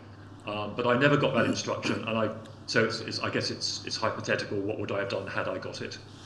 Was the approach of management to, in fact, encourage, if not explicitly, then by implication, your involvement in some criminality in order to allow you to get better access to the individuals who were involved in crime? No, I don't remember that being explicitly said or even implicitly said, and had it been said, my immediate reaction would have been, it's not going to work. If this is true, what's been reported here, it'll make it considerably worse. Why? Well, because it wasn't, I'd be doing something out of character. It's a sort of a commission of an illegal act or manufacturing a different type of behaviour, supposedly in response to this particular period of suspicion. But in order to get intelligence on people committing, let's say, ALF-style crimes, so potentially quite serious criminality, was it not acknowledged that you were going to have to portray yourself as Matt Rayner, someone who is supportive of that sort of criminality, at least potentially willing to involve yourself in it? Not necessarily, and I didn't do that. It was a long period of the more discursive approach, but not hiding my views on the importance of direct action to get the message home. But the straightforward bringing yourself to attention for unnecessary criminality was viewed with disdain by many who sought the longer term, if you like, more strategic approach to campaigning at the sharper end. But the longer term strategic approach for some individuals on whom you reported, according to your reporting, was to save up the risk of arrest for something that it was really worth being arrested for, wasn't it? To do something much more serious? Well, something that they were prepared to, I guess they made their own internal calculation of if I want to get detained, it needs to be something that I can attach my beliefs to, and whatever I'm going to sacrifice my liberty for. I don't know. I mean, it was different with every individual. I think all I'm saying is, if you identified yourself as a hothead, it was a sign that you weren't particularly trustworthy or reliable, or could not be sort of, if you like, trusted with for more difficult stuff. Precisely that. A hothead in that context means somebody who's willing to get arrested by overreacting at a demo or a picket, being unruly or violent or threatening, surely. Whereas the people, according to your reporting, committing or looking to commit the more serious types of crime were keeping it quiet and more to themselves, weren't they? Rather than Yes. reacting at pickets and demos. Yes. And in order to gain their trust and persuade them by covert means to reveal their plans and their tactics to you, did you not have to portray yourself as somebody in the same mould? So exactly that, not a hothead, but somebody willing to take the more cautious approach to commit more serious crime. So I did present myself as someone that took a more cautious and, I mean, for want of use of a better pompous term, cerebral approach to doing things quietly, but balanced against the need for something that would, I guess, engender a bit of credibility, maybe even sympathy, through an arrest at a public order event, which made it more explicable that I'd been caught up in something as opposed to seeking confrontation. Just before we go to the break, can I ask you about something that Andy Coles has said to the inquiry? It's in his witness statement at paragraph 262, for those who want the reference. He has said to the inquiry in his witness statement that at the extreme level, ALF activists operated at a cellular structure, only revealing their plans and tactics to each other and those they trusted. Do you agree with that assertion? Well, it's not inaccurate. Even to describe it in that way suggests there was structure. It's probably rather more fluid than that, but it's fundamentally there's an element of truth to that. Yeah. And then he goes on to say that the only way to identify ALF activists was to be an individual swimming in the same river, becoming trusted, and then being invited to join their illegal activity or being made aware of their plans. Do you agree with that? Well, securing the trust and friendship, absolutely. But the only way to identify who the ALF activists were was to become trusted by them and then to be invited to join their illegal activity or otherwise be made aware of their plans. Well, that is a strategy. Yeah, sympathy for, willingness to support, a shared ideology. Yes. And is that the strategy that you adopted? Yeah, but yes. Thank you. So I've rather overshot the normal time for a break, so I apologise to those who have been waiting, but I wonder whether that's an appropriate moment. It would be. We'll rise for 15 minutes.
HM1, can you still hear me okay?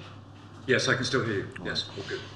Before the short break, I was asking you firstly about a document in which HN86 had commented that you might have to take part in some illegal act, and then on Andrew Coles's formulation of the way to get close to ALF activists and activity. Can I ask you please to look at one more document on this topic before we move on? It's MPS 0730597. So this isn't in a hard copy bundle unless it's been provided to you separately today. 0730597. And it's a long document made up of a number of individual documents. Can we please go to page 15? And you'll see from the first page, HM1, that it's dated in 1993, so whilst you were deployed, and a document signed off on the face of it by DCI HN86, but put together as part of, or amongst the managers, so not amongst undercover officers, but managers. And it contains a section, as you see here on page 15, about involvement in crime. 3.4, it is part of the pre-field training and in group or individual briefings that each SDS officer, to make them thoroughly conversant with the instructions regarding involvement in crime and the action to be taken, particularly if prior intelligence is received or, as in the majority of cases, they are arrested as a result of spontaneous events. Can we see the rest of the text, please?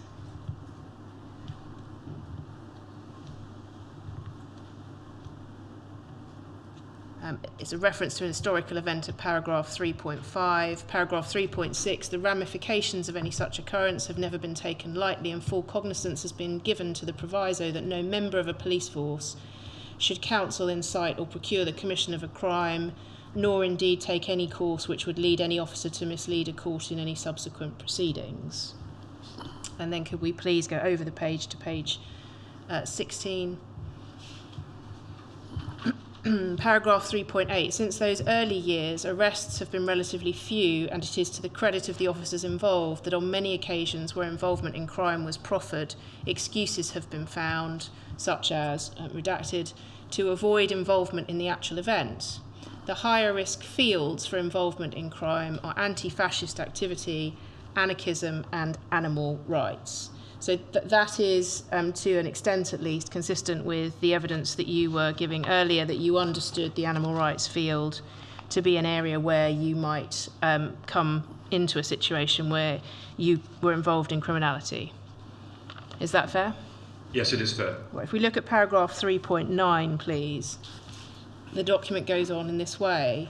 In the last mentioned field, as animal rights, in order to gain full acceptance and trust, participation in illegal activities is essential. Do you agree that it was essential to be involved in illegal activities when deployed into the animal rights field? So essential,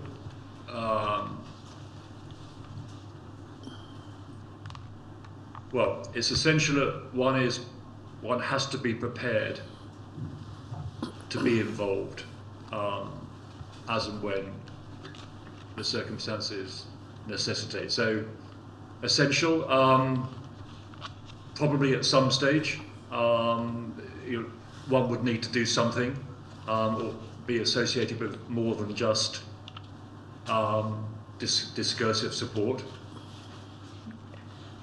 The suggestion that participation in illegal activities is essential seems to run contrary to the guidelines that suggest that being involved in criminal activity should be avoided if at all possible, doesn't it? Yeah, so you can hear me, I'm wavering on essential here. I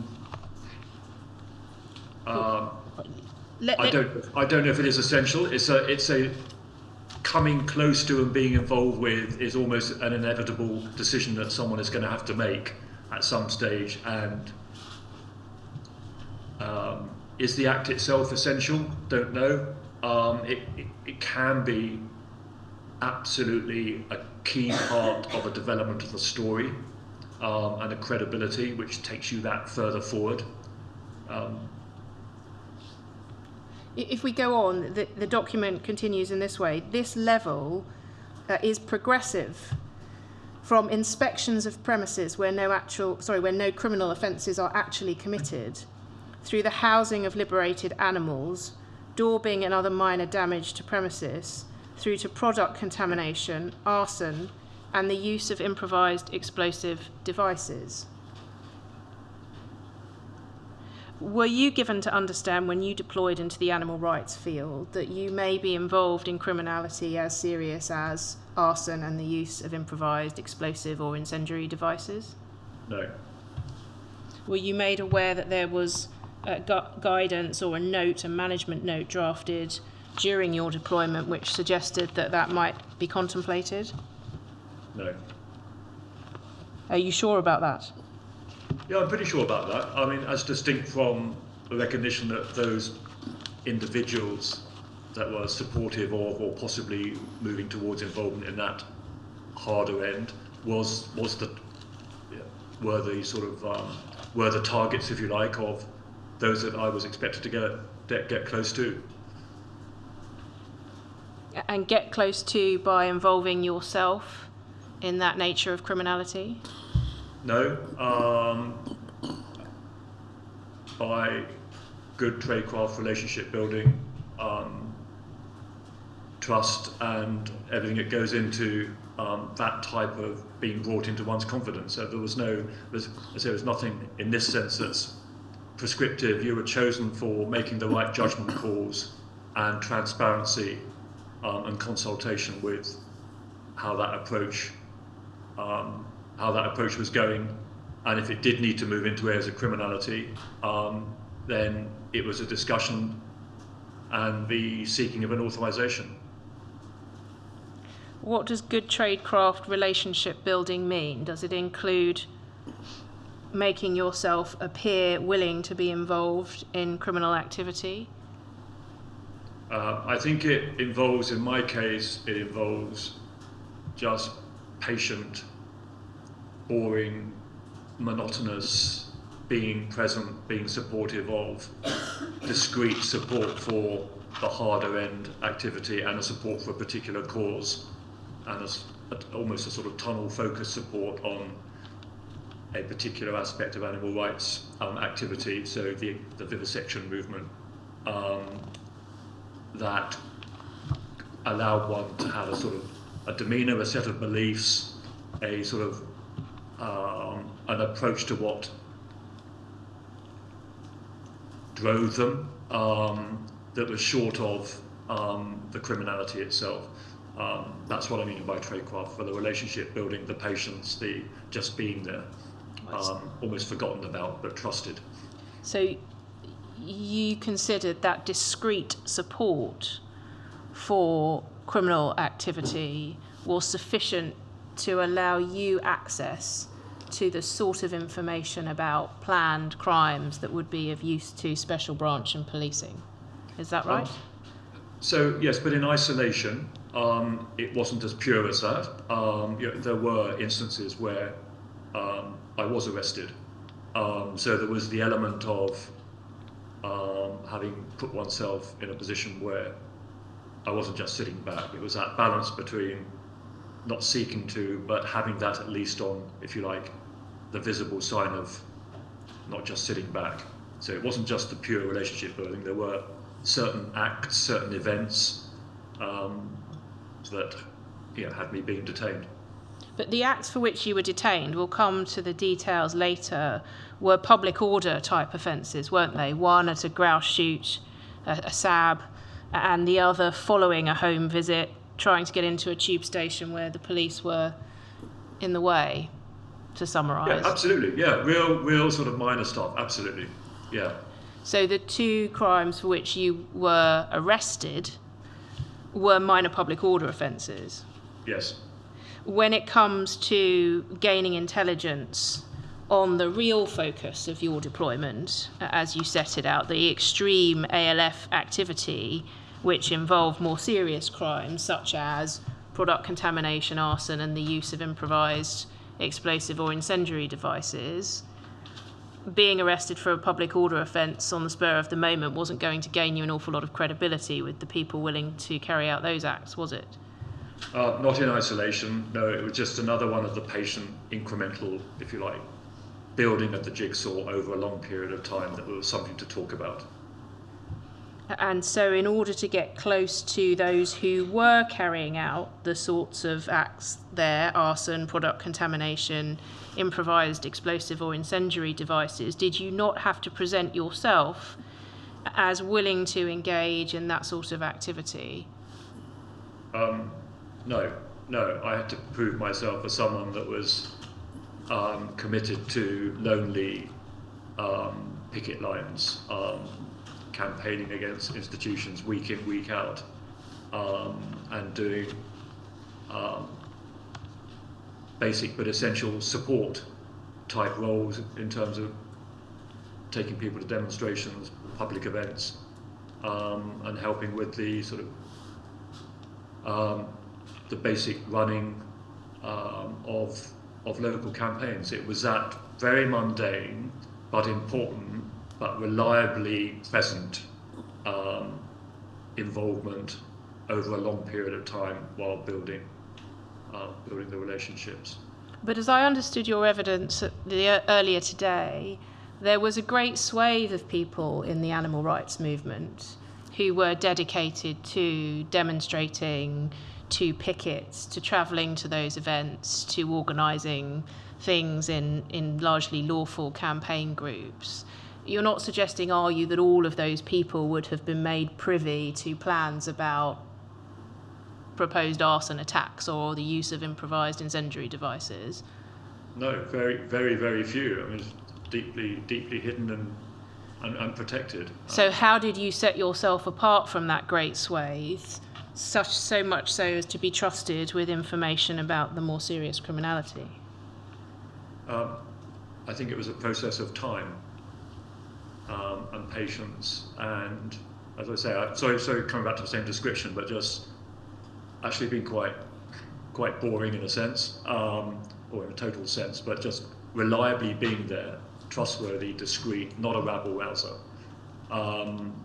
and enjoying the engagement, and ensuring the engagement was enjoyed day after day after day, week after week, month after month, year after year. By engagement, do you mean interaction with other activists? Yes, for socialising, yes. And so your evidence is that that was sufficient to grant you access to information about the planned commission of quite serious crimes by people who you would term ALF extremists? Well, in terms of what happened, that transpired to be the case, yeah. I mean, it was the whole operation was a long period of time of being someone real. And people did make that judgment call that I could be trusted. So what do you mean of being someone real?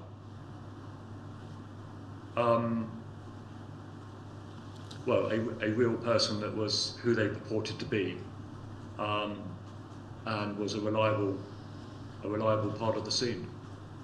So it was your reliability and trustworthiness that you think got you access to some intelligence about some quite serious planned crime?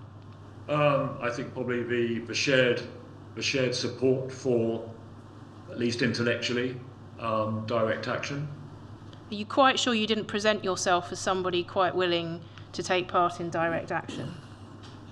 So there was the minor stuff where I'd sort of done that in isolation, but it was my whole approach to it was if you start presenting yourself as someone who is that, you show out more and cause more cause for concern than there might have been otherwise. What, even if you just made it known to somebody who you already suspected to be involved in quite serious criminality that you were supportive and potentially willing, you think that would have shown you out? Well, over a period of time, you don't get it all done in one sentence. It's over a period of time.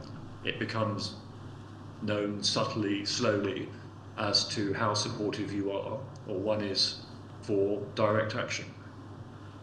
And so does it not follow that you must have presented yourself, even if slowly and over time, as somebody who was supportive of direct action? Yeah.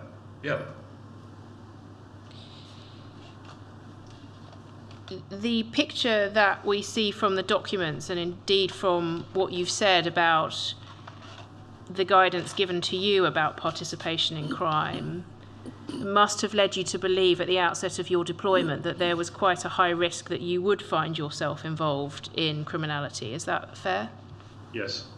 How did you feel as a police officer about the prospect of being arrested and potentially charged with a crime? I've sort of factored that in as if and when it was necessary. It would just be part of the building of credibility, an inevitable course of action that one couldn't avoid, and something that was necessary as part of an operation. So how did I feel about it? It felt to me as if at some stage this would need to happen, and probably would happen. All right, so not concerned that you were about to do something that to a police officer one might imagine was anathema, breaking the law? Well, I mean, what I was doing was actually sanctioned by what I'd been asked to do by the state. So there was an authorization for what was being done and a mandate to do it within the terms of the guidance. So in that sense, and it's quite an important distinction, it was an act as a police officer that was authorized. And the impression that you were given was that certainly low-level criminal damage or crimes of that nature were likely to be authorised, even if you didn't have the opportunity to let your managers know in advance. Yeah, and sort of all those documents sort of at least got there very quickly. Sorry, I'm not sure I follow that answer. Those documents. Well, the recognition that providing you weren't breaching the guidelines of the procurement and the incitement, the low-level, pre-authorised or discussed as soon as possible would be something that was tolerated within the operating boundaries of the unit. Before I move on, I've just been reminded that there was a matter that I ought to have asked you about earlier when I was asking you questions about the creation of your identity and the use of a deceased child's identity. So can I do that now?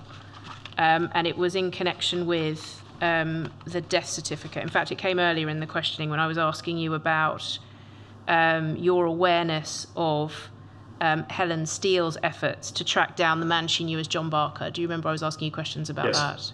Yes. And you said that you became aware either through HN86 or through Robert Lambert informing you that those efforts were being made or had been made. Is that right? Yes, vaguely. Do you recall any mention during that one of the ways, or the way that Helen Steele appeared to have figured out who John Barker was by finding John Barker's death certificate? I don't remember factoring that in. Do you remember anybody speaking about that? I don't know. Can I turn briefly to ask you about your targeting at the outset of your deployment? I think you say in your witness statement that there was some discussion initially of you being targeted to the Socialist Workers' Party, the SWP, but it was never seriously pursued, and that animal rights extremism was settled upon. What input, if any, did you have in that process of deciding where you would be targeted, or were you simply told? No, it wasn't told. It was certainly discussion. There was a discussion around why one and not the other, and so, yes, it was a discussion. There's an element of, in the selection process, there's a sort of talent spotting sometimes with a view to a particular type of officer, perhaps from the pure aesthetics and some are deemed to be just more aesthetically sort of, I guess, attractive for certain groups than others. Do you mean somebody thought you looked like you might fit better alongside animal rights extremists than SWP members? Well, that between those two organisations, I think either would have been. I guess I would have fitted either in that sense, and that didn't play out here. I think what played out here was a discussion in which, is there one particular organisation which instinctively you would sit more comfortably with, to the degree that you would be comfortable with either. Right, so it was very much involving you and your views, and not Yes. just the views of those in the chain above you. Correct. You say in your witness statement that from an ethical perspective, you thought that being deployed into animal rights extremism was a good use of police resources. Can you explain what you meant by that? Yes. So at the time, the need to address the level of criminality and the consequences of it, for me, justified this degree of effort and resource in this approach to identifying and preventing acts of criminality. Right, And, so it seemed necessary and it seemed proportionate. Would that be another way of putting it? Yeah, no, totally. Yeah. I think otherwise I'd have struggled with it.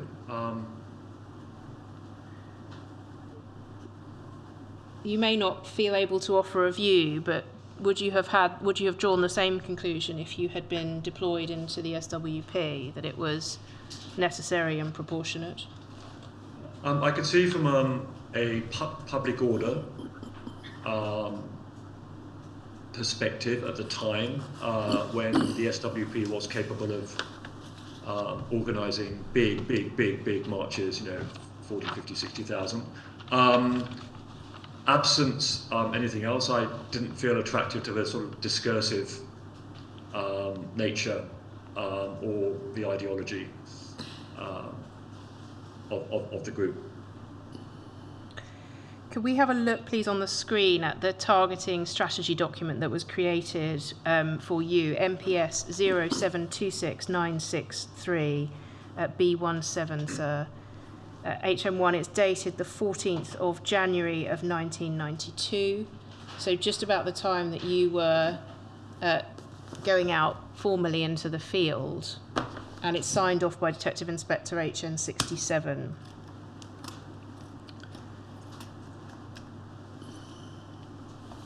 I just want to ask you, and thinking about some of the questions I asked you before the break about some of the things that are put forward in this document. Paragraph 3, please. It says this: penetration of this field has previously proved extremely productive and has resulted in the disruption of campaigns and in the arrest and conviction of persons involved in the manufacture of incendiary devices. Firstly, is this a document that you were either involved in creating or given to read? I certainly wasn't involved in its creation.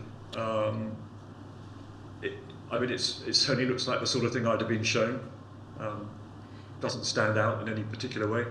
And does it follow that the references to past successes, as it's presented there, the arrest and conviction of persons involved in the manufacture of incendiary devices, that you were told about the history of deployments into animal rights groups by the SDS?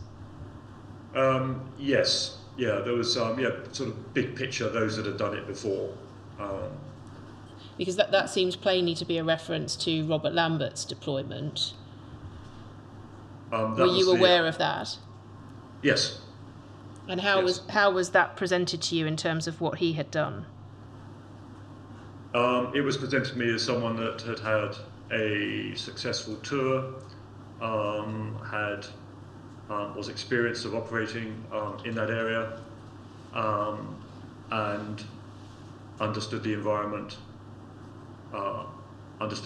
well. And who presented it to you in that way? Well, I'm paraphrasing, but it was. I mean, it was known about that that's what he did, and that was his, if you like, credibility that almost gave him the right to be one of the managers. And so when you say it was known about, amongst whom was it known? Well, the general field, that Bob had been an operative himself.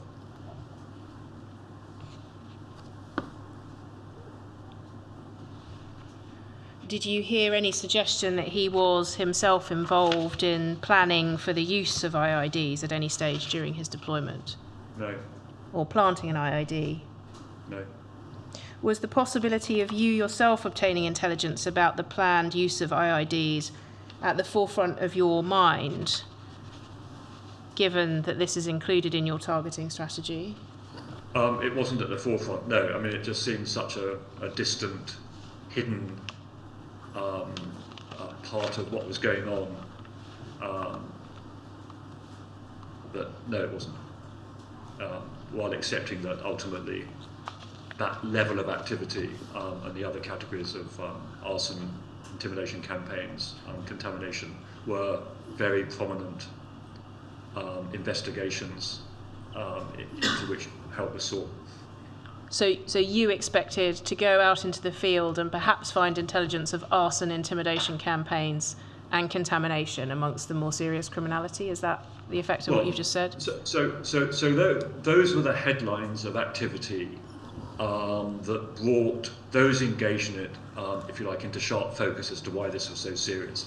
Along the way, and associated with, are the other aspects of the big sort of political activism, campaigning and public disorder, which was also a part of what we were required to provide intelligence on. So there's sort of a plethora of the public order and then the criminality itself. But the public order aspect of animal rights activity, speaking generally, was not really at the forefront of your deployment, was it, in the same way that it might be if you deployed into the SWP, say? Well, it was, in as much as some of the events at which individuals might be present and cause confrontation was of value to how either the potential subjects of those investigations were going to be protected, and in terms of how local police commanders could make resourcing decisions. So there was a very big overlap, and also there was normally an indication, or certainly a correlation, between the mood of even the big SWP organisations, organised events, and the sort of the appearance of specific individuals that were sometimes an indicator of potential conflict and flare-ups. But in terms of your deployment into animal rights, are you saying that you saw public order intelligence as of equal importance to intelligence on possible criminality? Well, they sort of came as one and the same, albeit sometimes perpetrated by different individuals, not least because these individuals will turn up at the same, or be part of, or sympathetic to some of the big public campaigns, which weren't necessarily specific to, for example, the anti-vivisection movement. Can I ask you in a little more detail, not moving on a little from targeting, but what you really understood the purpose of your deployment and your intelligence reporting would be, to what purpose it would be put? Can we bring up your witness statement, please, MPS 0748095, at paragraph 6, page 4.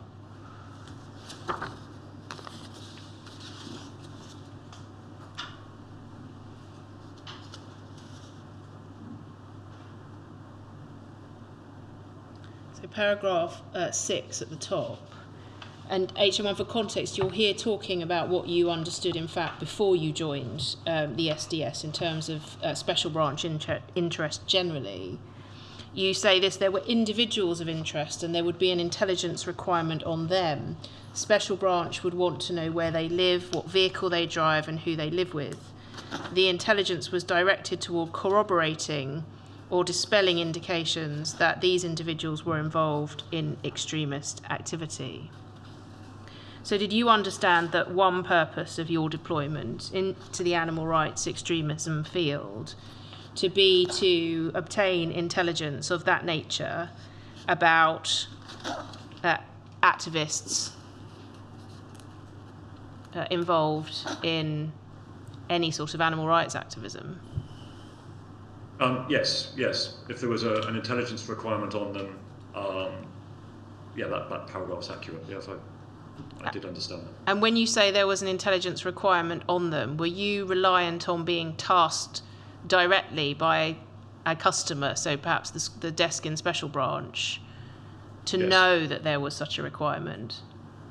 Yes, that would be by and large where the direction came from. So rather than hoovering up everything about everyone you came across, you were reliant, were you, on being told which individuals were of interest to a certain extent?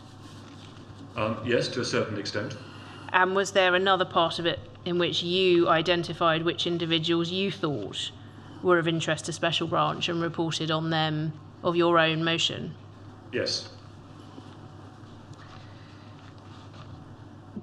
Just looking at what you say there in paragraph 6, you did report sometimes on where individuals were living, what vehicle they drove, who they were living with.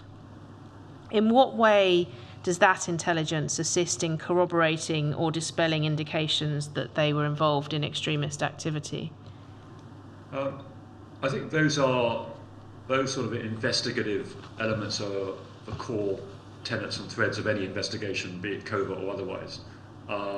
So the lifestyle and the arrangements for how one conducted one's life, where one lived, vehicles driven, was that part of that classic assessment of who else is associated with that address, with these individuals, where do those vehicles turn up. They're sort of, I guess, straight out of detective training school, investigative threads in building a picture of someone and associates in whom there was interest. Right, but in detective, the world of a detective investigating a crime that has been committed or it is suspected people are conspiring to commit, there will be a group, won't there, of identified suspects and their associates whose details you might be interested in gathering. Whereas you were gathering up the details of a number of people who may or may not have been suspected of involvement in any illegal activity. Well, I think where my information had come from, if you like, non-tasked by the desk, it was with a view to, it was specifically with an assessment of who these people were associated with, what I viewed to be, if you like, where they were on their journey of beliefs and support for and associations with and influenced by, in a way that was probably more accurate and up-to-date than the rather more distanced collection of information by other means on the desk. But as a police officer, you couldn't you, understand who lived at an address without the need for an undercover officer? Yes, you could, but you wouldn't really know about what they thought or what they believed or where they were turning up and who they were associated with and what others thought of them. And it could be that the answer to that was of no interest to anyone, and that would quite often be this person's of no interest to anyone in this context. But the reporting would have gone in if you were asked for that information, regardless of whether it looked valuable or not? Well, I think if I'd been asked for it, and if it had come through the tasking machine, I think I would have assessed there was I would always have assessed there was a legitimate requirement for those wanting to know one way or another who this person was associated with and what they fitted into, how they fitted into any ongoing investigation. Can we look at another paragraph of your witness statement regarding how you decided what to put into your report? It's paragraph 18, page 8, please.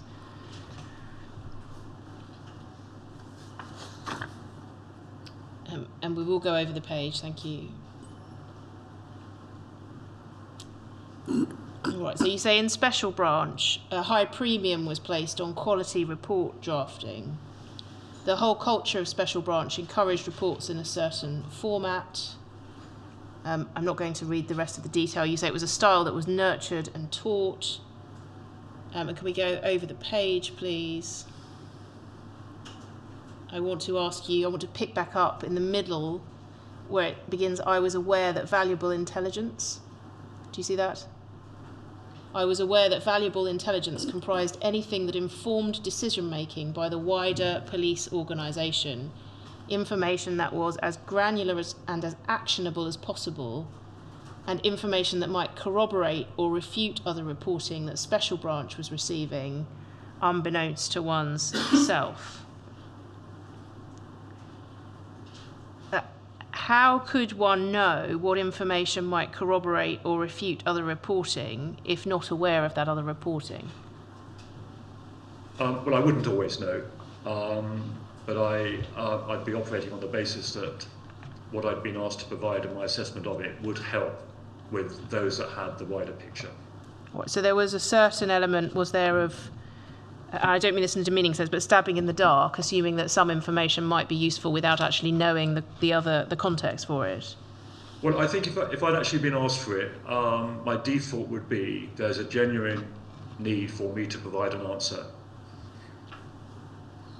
And if you hadn't been asked for it directly, how were you deciding what was and wasn't worth reporting? Judgment. And what were you using to inform your judgment?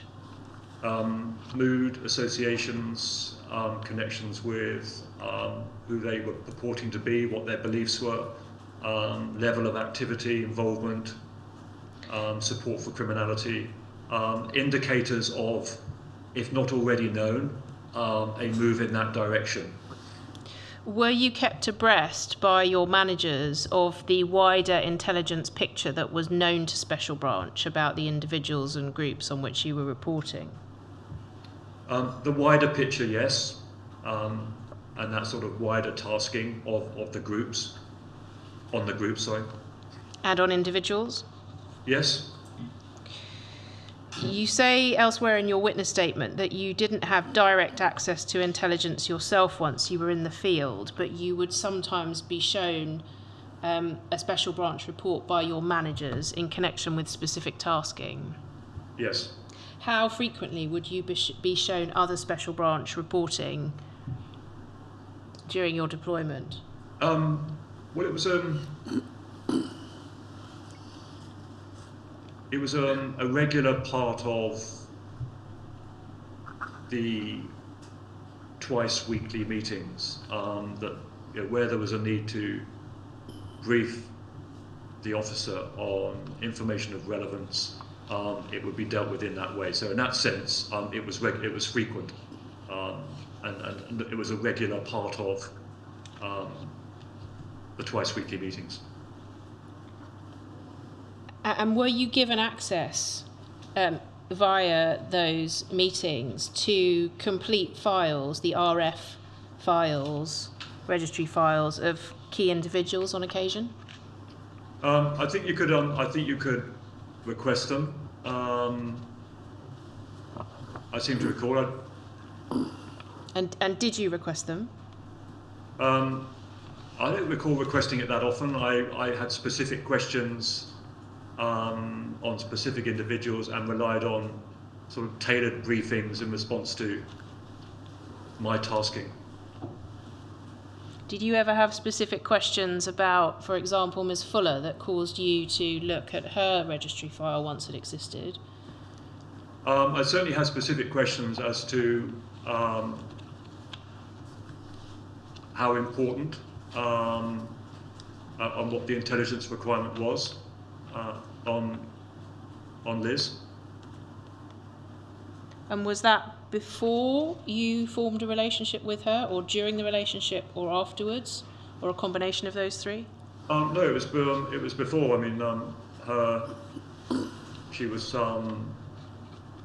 there on the scene as soon as I arrived, but also she was the subject of interest from an intelligence perspective on the requests I was receiving. Her registry file was not opened until 1992, so at the time you first deployed, she didn't have a file. No, but were I you mean, aware of that? I wasn't specifically aware of that, but there was just because they didn't have a file. A file was created at a certain stage of interest, as distinct from her appearing in requests from other customers, which I got to see regularly. But you recall, do you, that she was a subject? You said as soon as I arrived on the scene, she was also... Sorry, the transcript there has just jumped for me. 1 second.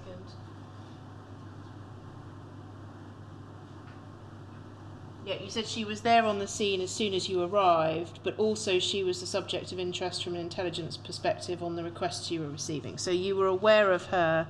Or sorry, the question is, were you aware of her presence before you were receiving specific requests for intelligence on her, or was it the request for intelligence that brought her to your attention? I can't remember the exact chronology, but there would have been not much time between whatever the chronology was. But she was a very present person in what was quite a small group. I'll come back to ask you some more questions about how you met Ms. Fuller later on. Can we stick with this section of your witness statement for now? One of the other aspects of what you say there was that the information needed to be as granular and as actionable as possible. Can you explain what actionable means? Well, I think if it was linked, something that would meaningfully contribute to an investigation or an assessment one way or another as to the degree to which they were disposed towards criminality or extremist thinking. In some cases that would be with granularity with regards to what action needs to be taken, was sometimes a reference to engagement in criminality. Or the planning of an event in which there was likely to be some sort of altercation. Right, so intelligence further to which the police might take some action. For example, some action, preventively or not, either on behalf of the subject of whatever the event was, or indeed the individual themselves planning it. When you were reporting, did you consider that your purpose as an SDS officer was to be reporting information in an objective sense, as in reporting facts rather than opinions, or did you consider that you were being asked to engage in some sort of analysis as well? So, not analysis, but certainly, yes, objectivity was absolutely key. But in terms of the assessment part and the judgment part, and I was relied upon to give my views on an individual, on the basis that I was closer to an individual than any conventional investigation would ever get. And to the extent you offered your views on the individual, they were necessarily subjective to a certain extent. Is that fair? Yes. When you were submitting reports, did you draft in such a way as to make a distinction between something that you, for example, had observed directly as compared to something that you had heard secondhand and were assessing the reliability of? Or did you just put it all down on paper and leave that for somebody else? No, I did try to make that distinction. The clearer distinction I normally made was what is the thing that needs acting on immediately if it was related to an event but where disorder was expected or something else, and then a separate paragraph that was clearly a comment about the individual. All right, so you would try to separate out your comment from the more factual reporting that you were able to offer? Yes. Can we look at paragraph 110B of your witness statement, please? Page 47, paragraph 110B. This is further comment HM1 on your approach to reporting. And you say this: I was particular about my reporting. It is not the case that I reported everything on everyone.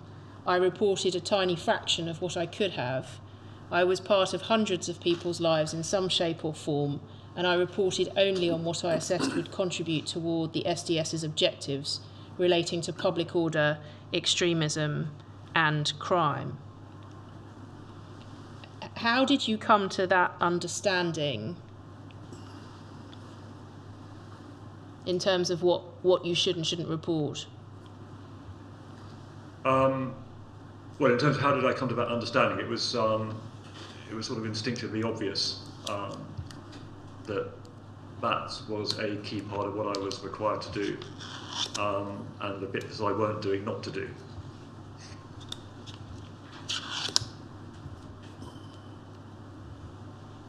So you say instinctive. Was it based on your previous experience in special branch, or something else? Well, no, it was instinctive to make a judgment call on where I thought either there was a requirement or this whole concept about corroborating or dispelling was a key part of it as well. But it was normally always in response to somebody actually having asked for a specific question or a general question which I was responding to. All right. Can we look at some examples of your reporting? Perhaps I can ask you with reference to those about your assessment of the contribution of the information towards the SDS's objectives. Can we start, please, with MPS 0739617? It's C105, sir. HM1, it's a report dated the 10th of December 1992, so less than a year formally into your deployment, but around a year. And it bears your identifier on the first page, and if we could go down to the body of the report, please.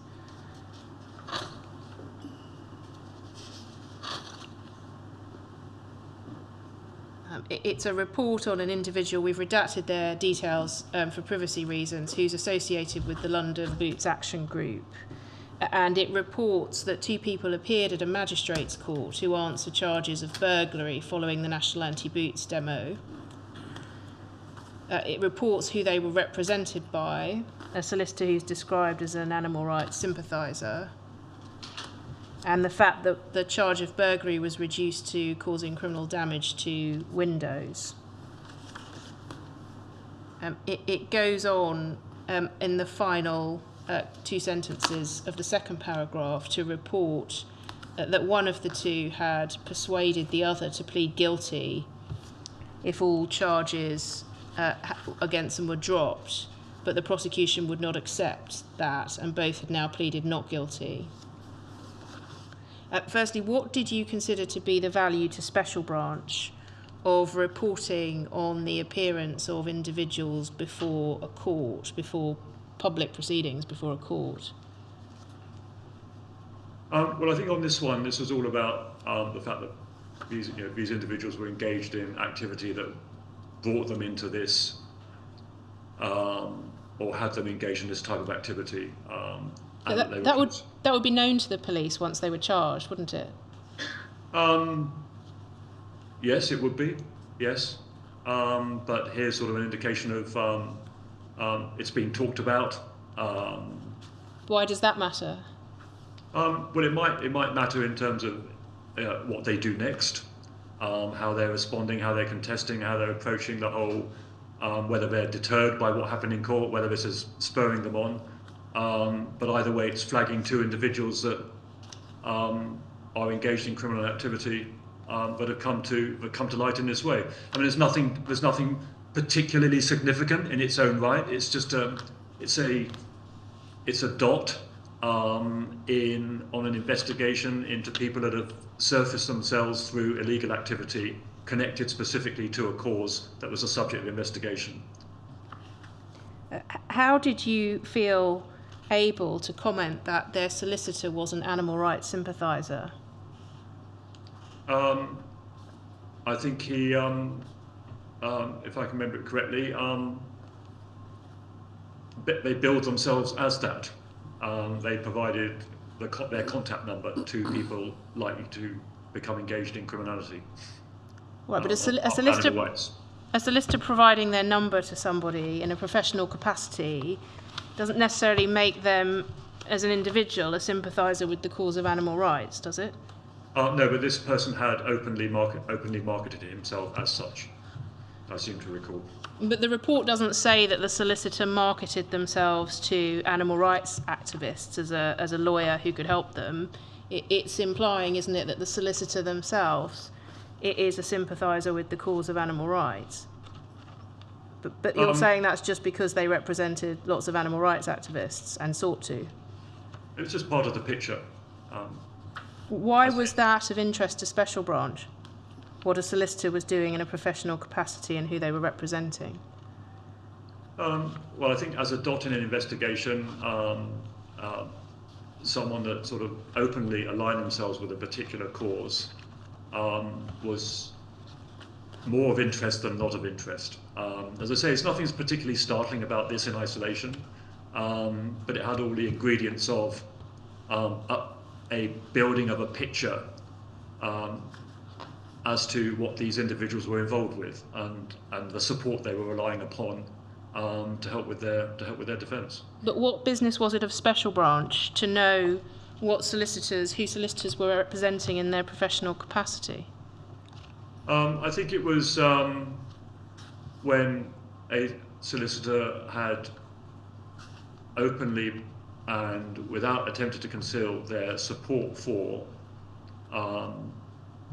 animal rights activity, it rendered them part of a picture of, if they are around, there's probably an indication that people are going to need that person's support because of their likely involvement in criminality. It's nothing. I say there's nothing. This is very ordinary. This report. It's nothing other than this is what happened on that day with by people of interest to Special Branch. But it's suggesting that the solicitor might be a person of interest, isn't it? Not. I mean, he was a person of interest, I remember, but deliberately not named. Do you consider that it was appropriate to report on the activities of a solicitor acting in their professional capacity in that way? Well, it wasn't so much a reporting, it was an identification of something which was, as you say, open and not being disguised, but it was part of here's your complete picture of this somewhat trifling event, but was part of a bigger picture in court. You also reported on the face of it, on discussions that had been had between defendants to criminal charges, one persuading the other to plead guilty, one trying to persuade, one attempting to plead guilty so that all the charges against the other were dropped, which the prosecution didn't accept. Again, what interest was it to Special Branch or to policing generally, the discussions that defendants might be having about whether or not to plead guilty? Well, in isolation, nothing. But to me, that would give an indication of the closeness of the relationship, that there was that level of collusion. But why not simply report that A was close to B? Could have done. How do I know that? Well, here's an indication of how I knew, a bit of context setting. Did you consider there was any problem as a police officer with reporting what you learnt about the approach of defendants to criminal proceedings in the course of those proceedings? Well, I was either privy to or it was privy to what was being spoken about within the media that I was found myself. So yes, I'm absolutely aware of concepts of legal privilege and certain protected professions, but this was just a reporting of fact, which, as you identify, was being played out in the public domain almost. But the discussions about whether or not to plead guilty weren't being played out in the public domain, were they? They were being played out behind the scenes, in a sense. Yeah, and that might have made it more of interest to be able to convey the closeness of that relationship in which such a discussion would have been hatched, discussed, that people might want to know about. my original question was this: do you see a problem as a police officer with reporting information about what defendants to criminal proceedings are proposing to do in those criminal proceedings whilst they remain ongoing? Well, it wasn't actionable intelligence. This is all protected information that is kept covert. So this isn't with a view to informing a defense or a prosecution strategy or interfering in any way in the process itself. But you didn't have ultimate control over what happened to your intelligence, did you? No, but I put faith in the integrity of how information was handled. That was a core tenet of how Special Branch dealt with all of its covert intelligence and how it interacted with the more formal processes of prosecutions and disclosure. We take that down and move to another example, please. MPS 0744095. It's C124, sir. It's the 9th of February 1993.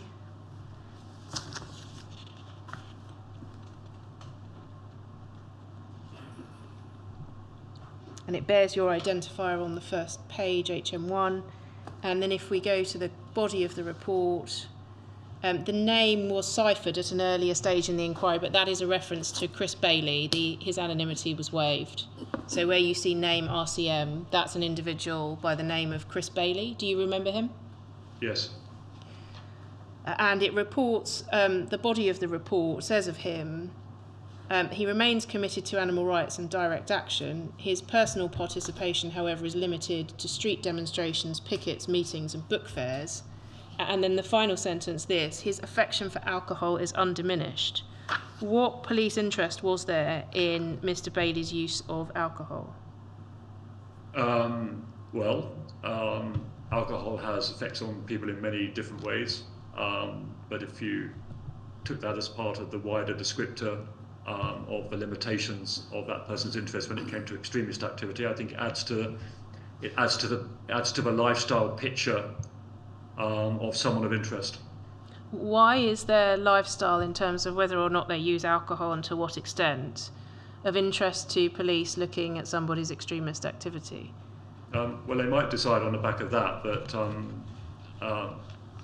there's not particularly any interest in that person because of a relatively, if you like, sedentary lifestyle, punctuated by a like of alcohol. I mean, it's an observation. It describes how someone conducts themselves, and it was in response to when this individual is there, what is likely to be the mood, influence on the mood, and ability to influence anything other than peaceful demonstrations.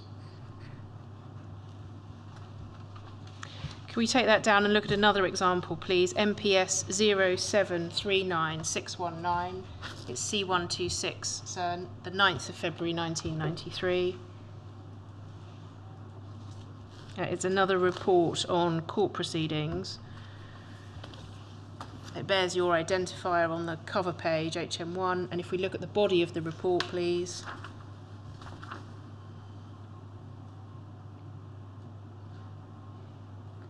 Again, reporting on the appearance of individuals at a magistrate's court to answer charges arising from the National Anti-Boots demonstration.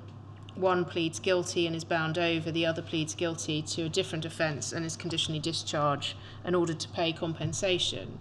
The report, the final sentence of that main paragraph says this: the Boots representatives present were obviously annoyed at the outcome since their estimate of the damage caused was in excess of £800. Of what interest to the police was it how the Boots representatives present in court reacted to the sentencing?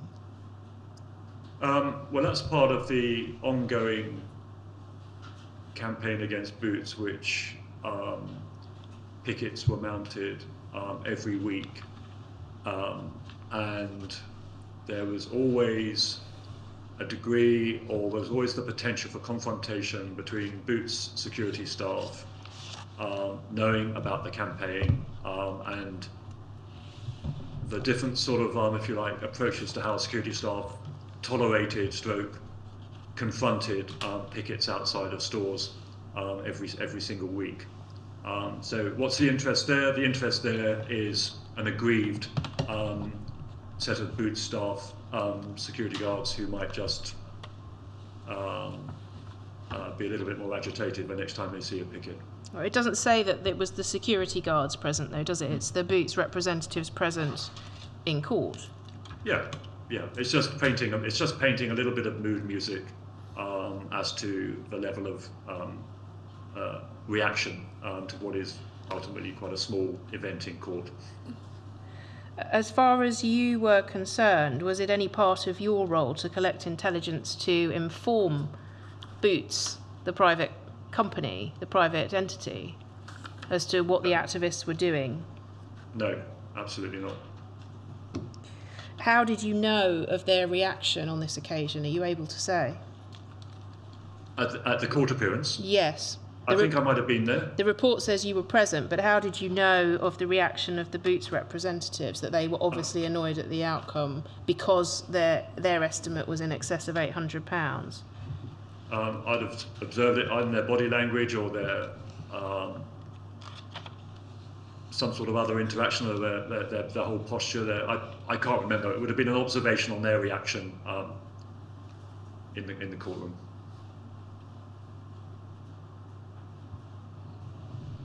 Can we take that down, please, and look at another example? MPS 0745820. C215, sir. Thank you. It's a report, HM1, dated the 15th of February of 1994. It bears your identifier. And if we look, please, at the body of the report, we've redacted the name of the individual for privacy. But it says that this individual, previously reported as privacy surname unknown, is a regular London Boots Action Group activist and animal rights campaigner who supports direct action. Her parental responsibilities will limit her potential for criminal activity. She has struck up an unlikely romantic liaison with fellow activist privacy. What was the policing interest in this individual's, to quote, unlikely romantic liaison with a fellow activist? Well, the police interest there is identifying an association between an activist of interest.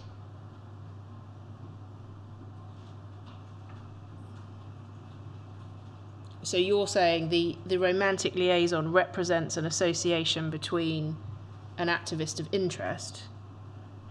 So the subject, do you mean the subject of the report, or the person they're supposedly having some sort of relationship? Yeah, so it talks about in that last sentence, struck up a relationship with a known activist.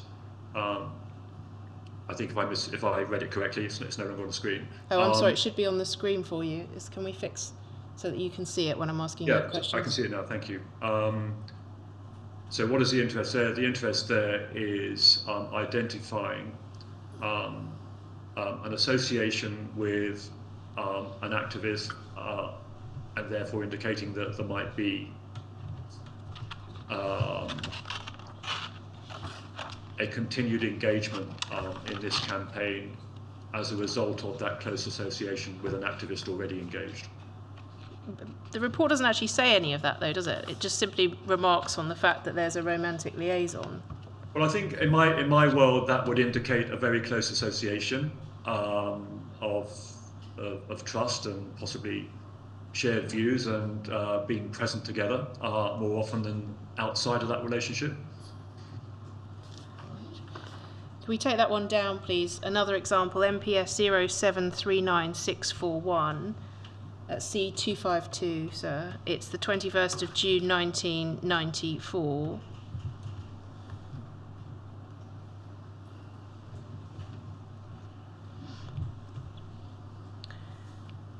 And it bears your identifier. Can we look at the body of the report, please? And you report here on the ending of a long-standing relationship between two individuals. And then this, as befits privacy's temperament, the separation was a hysterical and noisy affair with the trading of obscenities and some damage to property. of what interest to the police was the nature of the separation? I'm just trying to remind myself who this might have been talking about. A separation of this nature between two individuals who I'm assuming were of interest with this level of animosity is an indicator of mood, anger, and another dot on a person's disposition, possibly, and propensity for a course of action which in a more stable setting might not have been taken. Like I say, it's a dot, it's about mood, it's about current temperament, and it's a current picture of how two individuals happen to be feeling as a result of something traumatic has happened that are active on the scene. But it's an indication of mood in the context of an intensely private event, isn't it? Of what interest yes. is that to the police? Well, I think only what I'd probably attempt to repeat is for individuals that are of interest, mood and temperament and volatility, triggers are of interest in terms of where people are on their journey with either a move towards direct action or a move away from it. I say it's in isolation, it's nothing. As a dot, it's an important part of understanding where somebody is sort of from a stability perspective against a backdrop of their support for a campaign that commits itself to direct action. You've said a number of times, you've used the phrase as a dot for someone of interest. I mean, where's the logical endpoint for somebody of interest? Was it seen as legitimate to report on pretty much anything they did, private or public, because they were deemed a person of interest? Not of anything, but it's to make the judgment call each time of what is not relevant to a bigger investigation that one's not privy to, but being close to what is actually a very valuable part of assessing someone's intent or potential intent, and the motivations and drivers is to report on someone's mood and what's affecting them in their lives at a particular part of their journey. So in that sense, that type of insight, I don't think I would have been thanked for concealing had a subsequent outcome of that acrimonious event had led to something happening absent that event it wouldn't have done. Could we take that down, please, and have a look at MPS 0742784? C321, sir. It's a report dated the 21st of March of 1995.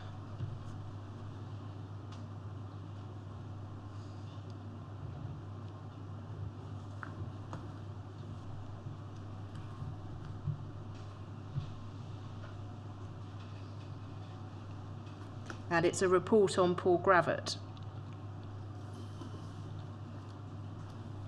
And I want to ask you specifically about something in the second half of the body of the report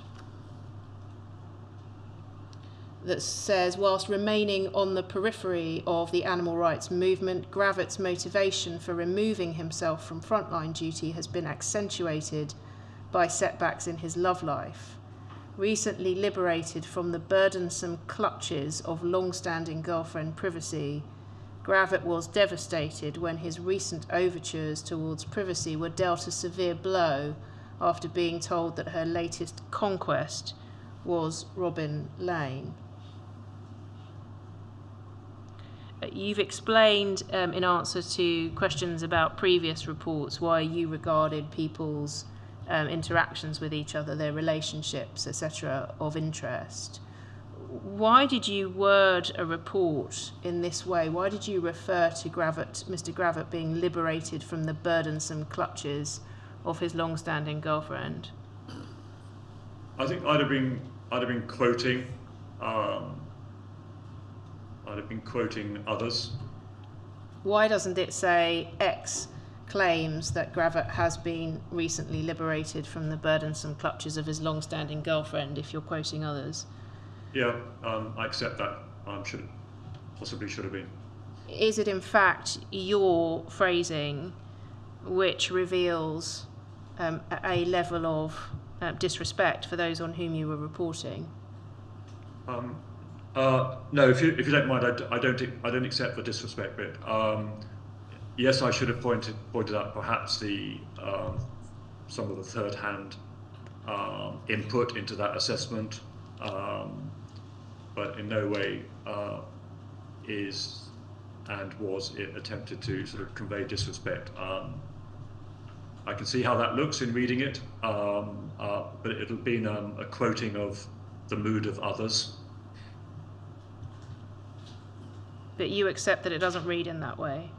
I accept it doesn't read in that way, yes. It goes on, Gravett was devastated when his recent overtures towards privacy were dealt a severe blow after being told that her latest conquest was Robin Lane. Same question, is that your language demonstrating a certain level of disrespect for these events and these people? Yeah, I accept that I wrote this. I don't actually remember writing it, but I accept that it is attributed to me. Whatever others might think, I just don't accept the disrespect aspect, regardless of how it reads. So, sorry it reads that way. Before I started asking you about these examples, we had on screen paragraph 110B of your witness statement, in which you said, "I was particular about my reporting. It is not the case that I reported everything on everyone." Do you consider, looking at this report, that you were in fact being particular about what you reported and how you reported it? Well, I accept I could have been more sort of, accurate in what was behind the language I was using and where I was getting that description from. Can we take that down, please, and look at one more? MPS 0246818. C486, sir. I'm grateful. It's a report HM1 dated the 15th of January of 1996. 15th of November 1996. So towards the end of your deployment, a report said to be bringing up-to-date information on the once prolific band of anarchists and animal rights activists who lived at a certain address in Homerton. But I want to ask you, please, about paragraph 5 of the report, which says this: if Privacy was the archetypal preacher of action, his efforts to realise his ideas were always confounded by his infuriating lethargy and his chronic inability to do anything at all which required any degree of astuteness or intuition. His only forms of exercise were lifting flagons of scrumpy and having sex with one or more of his 3 companions. Of what interest was that comment, that last comment, to the police? So I think this is in the format of this report. I think this is an example of a bit of editorial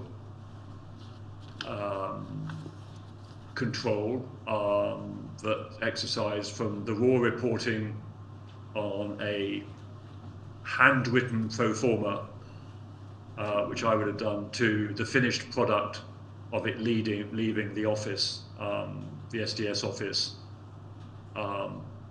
for communicating to the wider machine. I mean, this has all the hallmarks of a sort of an added to office product using raw intelligence that I would have provided manuscript form on a single pro forma. So I don't recognise all of this as my language.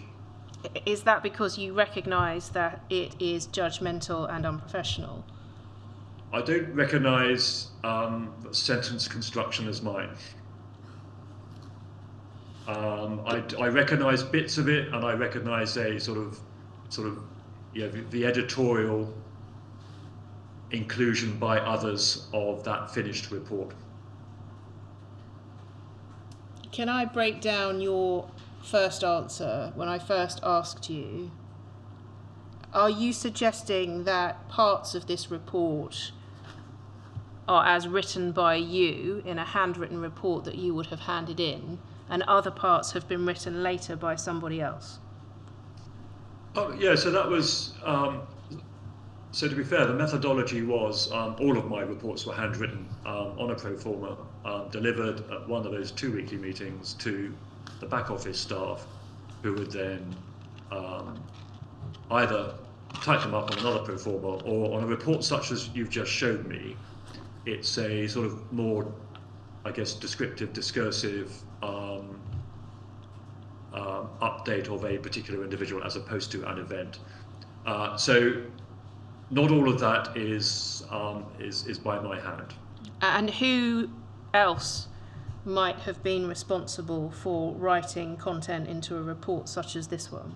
Yeah, so the people that were responsible were the DSs and the DIs in the office. Right, so in 1996, in November, that would have been Detective Sergeant Webb, Detective Sergeant McIntosh, and Detective Inspector Lambert. So one of those three you suspect responsible for writing in that sentence? One of them must have been, yes. Yeah. Are you quite sure that it wasn't you? So the whole thing is not mine. It's just This sentence, his only forms of exercise were lifting flagons of scrumpy and having sex with one or more of his 3 companions. Did you write that? I don't recall writing that. Is it possible you did? It's possible I did. Yes, it is possible. I don't recall it. I really don't. Was there any sense in which, when you wrote reports, you included sentences of that nature in an attempt to create some sort of amusement amongst the people in the office because of the nature of the comments? No, didn't really have time for that. So no, that wasn't my style at all. Does this, whether you wrote it or one of the managers wrote it in, does it reflect a level of disrespect or dismissiveness towards some of the individuals who were being reported on by the SDS officers? I don't think it indicates disrespect. It might accept its clumsy language. I don't think it indicates a culture of disrespect. Was there a culture of disrespect? Absolutely not. That's not my view, and that wasn't the case for me personally.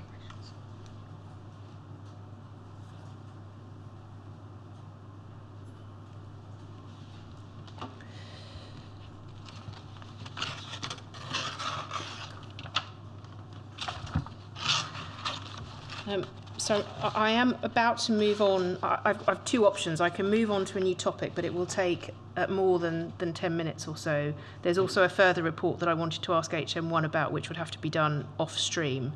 So it may be that we could take the remaining minutes of today off of the stream, if that can be done relatively quickly, and I'll deal with that before we rise for the day. Certainly. Can that be done fairly rapidly?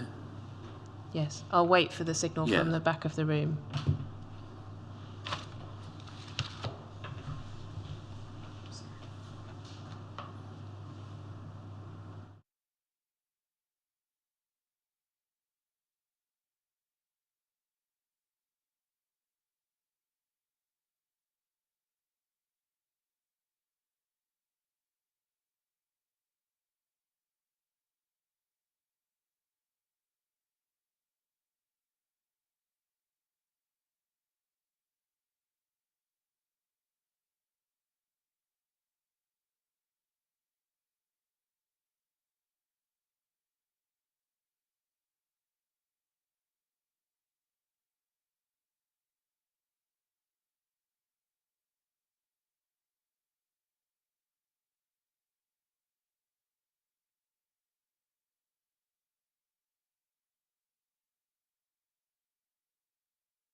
think there's anybody at the back.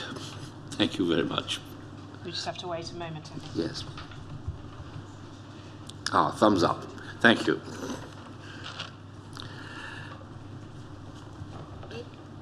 In your witness statement, and I can show you the paragraph if you need to be reminded of it, and I think in your evidence this afternoon, you've made it clear that it is individuals at the top, if I can call it that, of the animal rights extremists who were of primary interest to you.